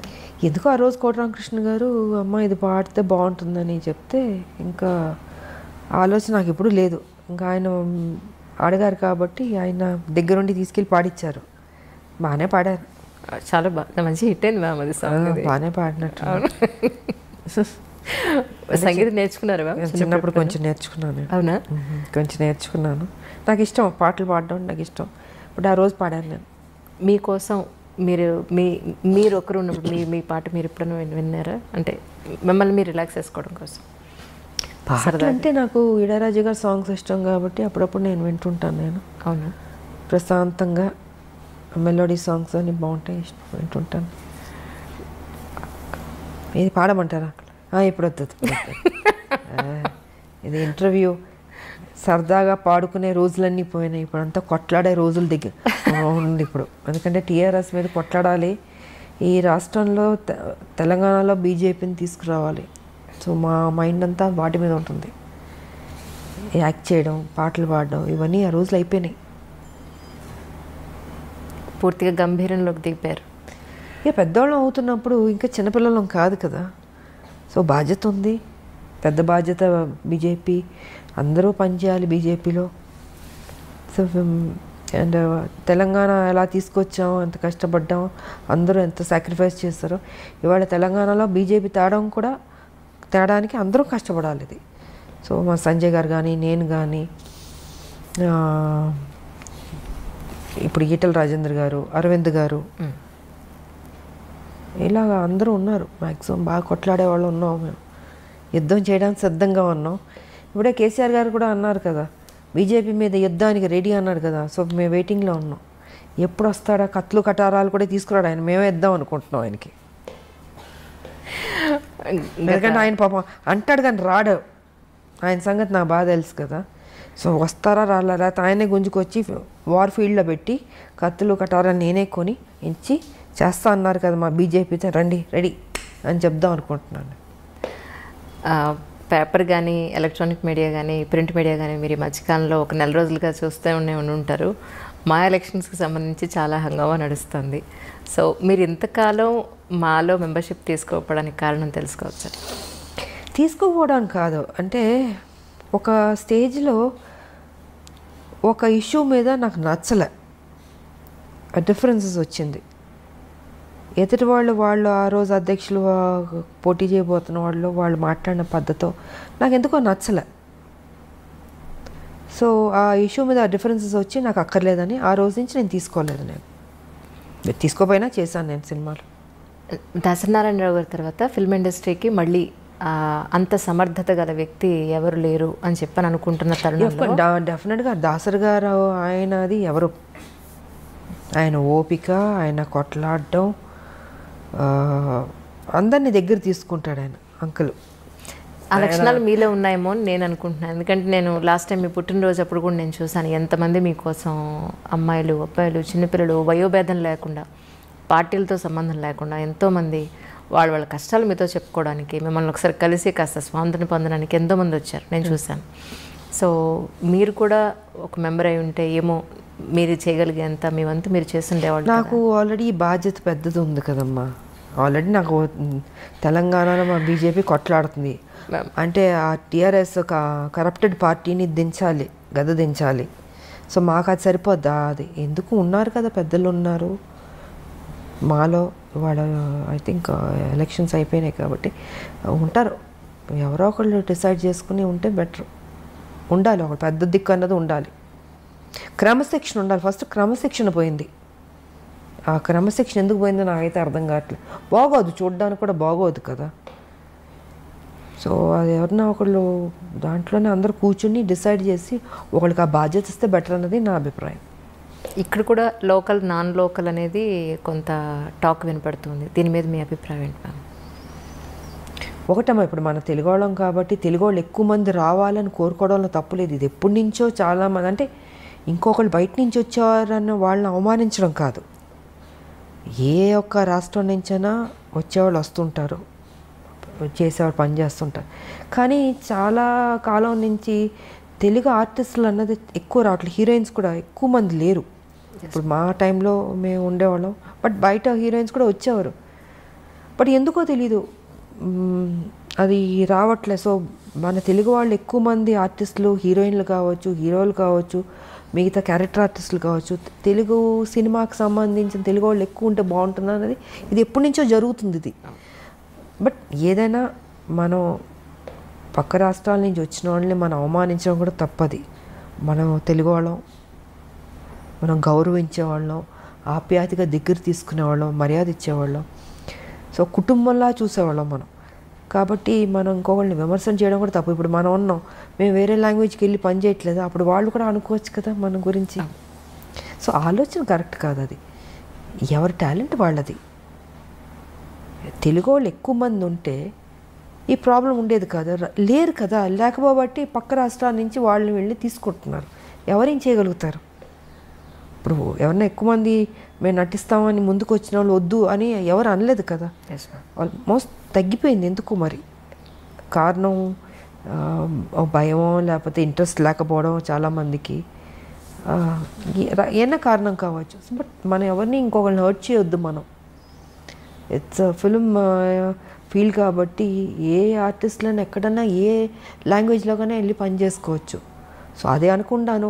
వేరే ఏదైనా ఉంటే దాని గురించి మాట్లాడితే బెటర్ అనేది నా అభిప్రాయం. కానీ 80s, 90s మనం తీసుకుంటే, ఇప్పుడు మీ సంగతి తీసుకుంటే 10 ఏళ్ళు 15 ఏళ్ళు మీరు హీరోయిన్గా అలా స్టాండర్డ్గా నిలబడిపోయారు. దగ్గర 18 ఏళ్ళు, 28 years 40కి వచ్చేసాను. 40 అయిపోయింది. అలా మాకు అసలు కనిపించట్లేదు. 40 years కానీ ఇప్పుడు చూస్తే హీరోయిన్స్ హార్డ్లీ 4 years 5 years తర్వాత మళ్ళీ అసలు మనకి అంత స్టాండర్డ్స్ ఎక్కడ మనకి కనిపించట్లేదనే చెప్పుకోవాలి. ఇప్పుడు శ్రీదేవి గారు కానీ మీరు కానీ కొంతమంది నేమ్స్ తీసుకుంటే అన్ని సంవత్సరాలు ఆ హీరోయిన్ అనే ఒక కిరీటాన్ని అన్ని సంవత్సరాల పాటు లాక్కుని రాగలిగారు. ఇప్పుడు ఎందుకు అలా జరగట్లేదంటే కారణం ఏమై ఉంటుందంటారు? కాలం మారిపోయింది, మైండ్ సెట్ మారింది. అప్పుడు సినిమాలు చూడగలుగుతున్నాం, అప్పుడు పాటలు బాగానే ఉండేవి. ఇప్పుడు పాటలు ప్యాటర్న్ మారిందంటే ఇప్పుడు జనరేషన్ అవి నచ్చుతుంటాయి, నచ్చచ్చు. సో ఇప్పుడు కథలు బాగానే ఉన్నాయి, ప్యాటర్న్ మారింది. హీరోయిన్లు అంటే 4 సినిమాలు 5 సినిమాలు వరకు చూస్తున్న తర్వాత ఇంకేదైనా వేరే హీరోయిన్ అయితే బాగుంటుంది అన్నది ఆలోచన వచ్చి ఉండొచ్చు. అప్పుడైతే కంటిన్యూస్గా మమ్మల్ని చూసేవారు. అవునండి. పాత్రలు అలా ఉండేది, సినిమాలు అలా హిట్ అయ్యేవి. గొప్ప గొప్ప డైరెక్టర్లు, మంచి బ్యానర్లు, నటిమణులు అందరూ గొప్పవాళ్ళు, ఎవరు తక్కువ కాదు. హీరోలు కావచ్చు, ఇప్పుడు ఎస్వి రంగారావు గారు, ఎంతమంది గొప్ప గొప్ప వాళ్ళు ఉండేవారు ఇండస్ట్రీలో. రామారావు గారు, నాగేశ్వరరావు గారు, సావిత్రి గారు, జమున గారు, శారద గారు, వాణిశ్రీ గారు, అంజలీదేవి గారు, భానుమతి గారు, కన్నాంబ గారు, సూర్యకాంతం గారు, ఎవరిని తక్కువ చేసి మాట్లాడదు. అందరూ గొప్పవాళ్ళు. నువ్వా నేనా పోటీ పడి చేసేవాళ్ళు. సో ఇప్పుడు ఏంటంటే ఆర్టిస్టులు, సినిమాలు మారిపోయినాయి, సబ్జెక్టులు అంత హెవీ సబ్జెక్ట్స్ లేదు, లవ్ సబ్జెక్ట్స్ కానీ. సో ఇప్పుడు ట్రెండ్కి ఇది కరెక్ట్గా ఉండొచ్చేమో. అండ్ వాళ్ళకి ఓకే ఈ హీరోయిన్ చాలు నెక్స్ట్ అన్న ఫీలింగ్లో ఉన్నారు పబ్లిక్ కూడా. కొంతమంది పర్లే ఒక 6-7 years వరకు లాగుతున్నట్టున్నారు, 10 వరకు కూడా లాగినట్టు ఉన్నారేమో అనిపిస్తుంది ఇప్పుడు కొంతమంది. మరి మేబీ ఫ్యూచర్లో ఇంకా తగ్గిపోవచ్చు, ఇంకా ప్యాటర్న్ మారొచ్చేమో. So we don't know. Sarileru Neekevvaru సినిమాకి దగ్గర మీకు 13 ఏళ్ల తర్వాత మీరు ఆ సినిమా ఒప్పుకున్నారు. దానికి కారణం ఏమిటి? కమింగ్ ఫ్యూచర్లో ఎలాంటి ప్రాజెక్ట్స్ అయితే మీరు ఒప్పుకునే అవకాశం ఉంటుంది? ఆఫ్టర్ 13 years సరే, అనిల్ రావుపూడి గారు, మహేష్ బాబు, ఆయన ఒక మంచి కాంబినేషన్, మంచి క్యారెక్టర్, డిగ్నిఫైడ్గా ఉంది, వచ్చింది. బట్ ఎప్పటి నుంచో అడుగుతున్నారు, నేను రిజెక్ట్ చేస్తూ వచ్చాను. అది బాగుండింది కాబట్టి ఆ రోజుకి యాక్సెప్ట్ చేసేసి అప్పుడు టైం దొరికింది, చేశాను నేను. అండ్ పెద్ద సక్సెస్ అయింది. ఫ్యూచర్లో అంటారా, నాకు ఒకే ఒకటి ఉంది, ఏదో రొటీన్ సినిమాలు కాకుండా ఒక యాక్షన్ సినిమా చేద్దామని ఉంది నాకు. Such a great opportunity for the producers and all. ఒక్క యాక్షన్ సినిమా మళ్ళీ దన్ ఆడిచ్చేద్దాం అన్న ఫీలింగ్ ఉంది. బట్ కథ, పాత్ర కొత్తగా ఉండాలి. సంథింగ్ అలాంటిది ఏదైనా వస్తే మేబీ ఐ విల్ డూ. ఒకే ఒక యాక్షన్ ఫిలిం, ఓకే, పాత విజయశాంతి యాక్షన్ ఫిలిం లాగా ఒక్క సినిమా అలాంటిది ఉంటే. రొటీన్ అయితే వేస్ట్. నా పెద్ద చేయనని చెప్పేసాను నేను. సరే మళ్ళీ అందరూ చేయండి అంటే చేస్తే యాక్షన్ సినిమా ఒకటి చేద్దాం అన్నదే ఒకటి ఆలోచన ఉంది. కథ రావాలి, కథ దొరకాలి, అలా దొరికిందంటే చేస్తాను. ఒకటే ఇంకొకటి. ఈ అది కూడా టైం దొరుకుతుందని నాకు తెలియదు, ఉంది. బట్ ఇప్పుడున్న ఈ బిజీ షెడ్యూల్స్, రాజకీయం, ఈ బై ఎలక్షన్స్, మాకు మళ్ళీ ఇంకేం పని అప్పచెప్తారో మా పార్టీ మాకు తెలియదు కదా. సో మరి అలాంటి బిజీ షెడ్యూల్లోనే ఉంటే మరి నేను చెప్పలేను. టైం దొరికితే చేయొచ్చు, అంతే. ఈ సందర్భంగా తెలంగాణ ప్రజలందరికీ కూడా మీరేం చెప్పదలుచుకున్నారు? నేను చెప్పదలుచుకుంది ఎప్పుడు ఒకటే చెప్తాను, ప్రజలకు నేను ఎప్పుడు మంచిగా చెప్తాను. ఈసారి మాత్రం బీజేపీని డెఫినెట్గా మీరు గెలిపించుకోండి, బీజేపీని నమ్ముకోండి. ఈ కష్టాలు చాలు. మనం ప్రజలు ఎలా అయిపోయారంటే వాళ్ళ అమాయకులు కాబట్టి టీఆర్ఎస్ ఓటు వేసేస్తారు నమ్మి. ఓటు వేసిన తర్వాత అయ్యో నాకు ఇది రాలేదు, అది రాలేదు, ఇది చేశారు, అది చేశారు, ఇవన్నీ ఎందుకు? మీ కేసీఆర్ ఆయన పార్టీ ఏం మోసం చేసిందో మీకు అందరికీ తెలుసు. సో తెలుసు కాబట్టి ఇంక ఓటు వేయకండి. వేసి బాధపడ్డం ఎందుకు? వేయకుండా తప్పించుకుని బీజేపీని గెలిపించుకుని ఈసారి బీజేపీని అధికారంలో తెచ్చుకోండి. ఇవాళ చూడండి, వర్షం వస్తే మొత్తం ఒక సముద్రంలా ఉంది. హైదరాబాద్ మొత్తం సముద్రంలా ఉంది. బోట్లు వేసుకెళ్ళచ్చు మనం. అదే చెప్తున్నాను, రోడ్లు బాగాలే, డ్రైనేజ్ సిస్టమ్ బాగాలేదు, మొత్తం చెరువులు కబ్జా అయిపోయింది. వాటర్ ఎక్కడికి వెళ్తుంది? మీరు వరంగల్ తీసుకున్నా, ఏ జిల్లా తీసుకున్నా ఇదే పరిస్థితి. ఇంతకుముందు నేను ఎప్పుడు చూడలే హైదరాబాద్ ఇలాగా, ఇంత దారుణమైన పరిస్థితి నేను చూడలే. హారబుల్గా ఉంది. అక్కడ నివసిస్తున్న ప్రజలు కూడా భయపడి వణికిపోతున్నారు. వర్షం రాకుండా ఉంటే చాలు దేవుడా అని ఫీల్ అవుతున్నారు. వచ్చిందని మునిగిపోతున్నాయి ఇళ్ళు. మ్యాన్ హోల్స్లో వెళ్ళిపోతున్నాను. మ్యాన్ హోల్స్లో ఎందుకు ఆ సేఫ్టీ తీసుకోవట్లేదు? వర్షాకాలం అని తెలీదా? ఎందుకు తీసుకోవట్లేదు? కేర్లెస్గా ఎందుకు ఉంటున్నారు? చనిపోతున్నారు. బాడీ ఎక్కడికి వెళ్తుంది, ఎప్పుడు దొరుకుతుందో తెలియదు. సో ఇవన్నీ చాలా ఉన్నాయమ్మా, మాట్లాడాలంటే అది పెద్ద సబ్జెక్టు. నేను ఒకటే చెప్తాను ప్రజల్ని, తెలంగాణ ప్రజల్ని, దయచేసి ఇంకా ఈ రాక్షస పరిపాలన మాత్రం మర్చిపోండి టీఆర్ఎస్ని. ఇంకా టీఆర్ఎస్, కాంగ్రెస్, ఎంఐఎం వీళ్ళందరూ ఒకటి. ఇంకెవరన్నా వచ్చినా కూడా ఆయన తీసుకుంటాడు. ఈ డ్రామాలో ఒక డ్రామా ఉంటుంది. కాబట్టి ఇప్పుడైనా మేలుకుని తెలంగాణని కాపాడుకోవాల్సిన బాధ్యత ఇంకా ప్రజలదే ఉంది. సో ఏదైనా ఏ పార్టీకి వేద్దాం అనుకుంటే ఇంక బీజేపీ ఉంది. మీరు ఆలోచించుకోండి. బీజేపీకి ఎప్పుడూ ఇవ్వలేదు మీరు అవకాశం. మరి బీజేపీకి ఇంతకుముందు మీరు ఇచ్చి సరిగా పరిపాలన చేయకపోతే మీరు తిట్టచ్చు. ఇంతవరకు రాలేదు, ఇవ్వలేదు. సో ఇప్పుడు మీరు ఇవ్వండి, ఇచ్చి చూడండి, చూసి బెటర్ అవుతుంది అనేది నా అభిప్రాయం. ఇంత వరస్ట్గా మాత్రం ఉండదు. ఇక్కడ ఎవడో అమ్ముడిపోయేవాడు ఉండడు, ప్యాకేజీలు మాట్లాడుకునేవాడు ఎవడో ఉండడు. బీజేపీలో ఒక డిసిప్లిన్ ఉండే. ఎందుకంటే నరేంద్ర మోడీ గారు ఉన్నారు, అమిత్ షా గారు ఉన్నారు, నడ్డా గారు ఉన్నారు, మా పార్టీ టీం వర్క్గా ఉంది, అన్నీ బాగుంటుంది అన్నది నా అభిప్రాయం. కానీ కరెక్ట్ డిసిషన్ తీసుకోండి ఇప్పటికైనా అన్నది నేను చెప్పదలుచుకుంది. ఈరోజు మీకు ఇంత గుర్తింపు వచ్చిన, రాజకీయాల్లో ఇంత మంచి పొజిషన్లో ఉన్న, మీ పర్సనల్ లైఫ్లో ఇంత గొప్ప స్థాయిలో ఉన్న ఒక లేడీ అమితాబ్గా ఎదిగిన, దీని అంతటికీ కారణం ఎవరు? మీకు రుణపడి ఉన్నారు సోన్స్ వాళ్ళకి నేను ఈ సందర్భంగా కృతజ్ఞతలు తెలుపుకోవాలి అంటే ఎవరికి చెప్తారు? దేవుడు, ప్రజలు, అంతే కదా. ఇందాక మీరు అన్నారు ఇంటర్వ్యూలో, ఇంత మంచి మంచి సినిమాలు పడిందంటే ఎంత గొప్ప విషయం, అసలు రేర్ కదా. మరి ఎవరిచ్చారు అది? దేవుడు. ఇవాళ తెలంగాణకి నన్ను తీసుకొచ్చింది దేవుడు, నన్ను నడిపించింది దేవుడు, పార్లమెంట్లో కొట్లాడేట శక్తి ఇచ్చింది దేవుడు, నాకు సపోర్ట్ చేసింది ప్రజలు, సినిమాలో కానీ పాలిటిక్స్లో కానీ. సో నేను దేవుడికి, ప్రజలకి థ్యాంక్స్ చెప్పుకోదలుచుకున్నాను. నిజంగా ma'am, such a great journey. Actually మీరు ప్రత్యక్ష రాజకీయాల్లో ఎప్పట్లాగానే ఇంకా యాక్టివ్గా ముందుకు వచ్చి ప్రజల సమస్యలు మీ వరకు ఇంకా యాక్టివ్ అంటే మనం ఏదో ఇప్పుడు యుద్ధాలు చేసుకుని యాక్టివ్గా ఉండదు, ఎందుకంటే ఇది ఉద్యమం కాదు. కాబట్టి మనం చేయాల్సిన డ్యూటీ మనం చేస్తూ పార్టీని స్ట్రెంగ్తన్ చేసుకుంటూ, పార్టీ ఏ బాధ్యత ఇచ్చినా దానికి కరెక్ట్గా మన పబ్లిక్లోకి తీసుకెళ్ళి సక్సెస్ అవుతుంది.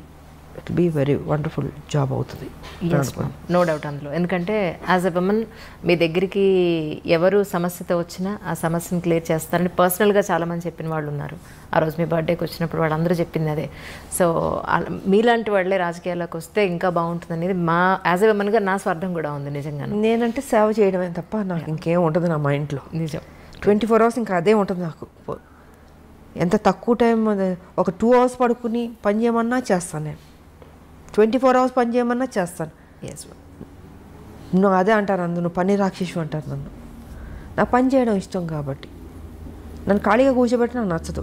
పని ఇవ్వండి చేస్తూ ఉంటాను. పని ఇవ్వకపోతే వాళ్ళ తప్పు. ఎస్. పని ఇస్తే నా స్థాయి ఎంతవరకు నేను పని చేయాలో అంతవరకు నేను పని చేస్తాను అంతే. ఎస్. మీరు నా ప్రజలు బాగుంటే ఇంకా అంతకంటే నాకు కావాల్సిన ఏమీ లేదు. నిజం. మీ చేతిలోకి తొందరలో అధికార పార్టీ అనండి తెలంగాణలో మీ చేతికి అధికార పగ్గాలు రావాలని చెప్పి మనస్ఫూర్తిగా యాజ్ ఎ విమెన్గా కోరుకుంటున్నాను. మా బీజేపీకి అధికారం వస్తే డెఫినెట్గా మంచి చేస్తుంది. Thank you ma'am. Thank you so much for your great conversation. Thank you ma'am. Thank you ma'am.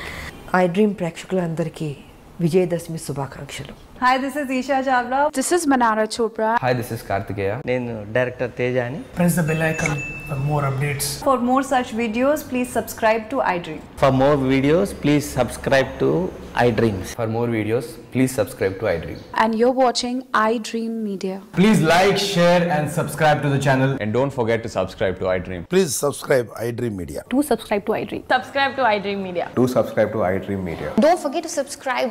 Click on the button below. Don't forget to subscribe to iDream.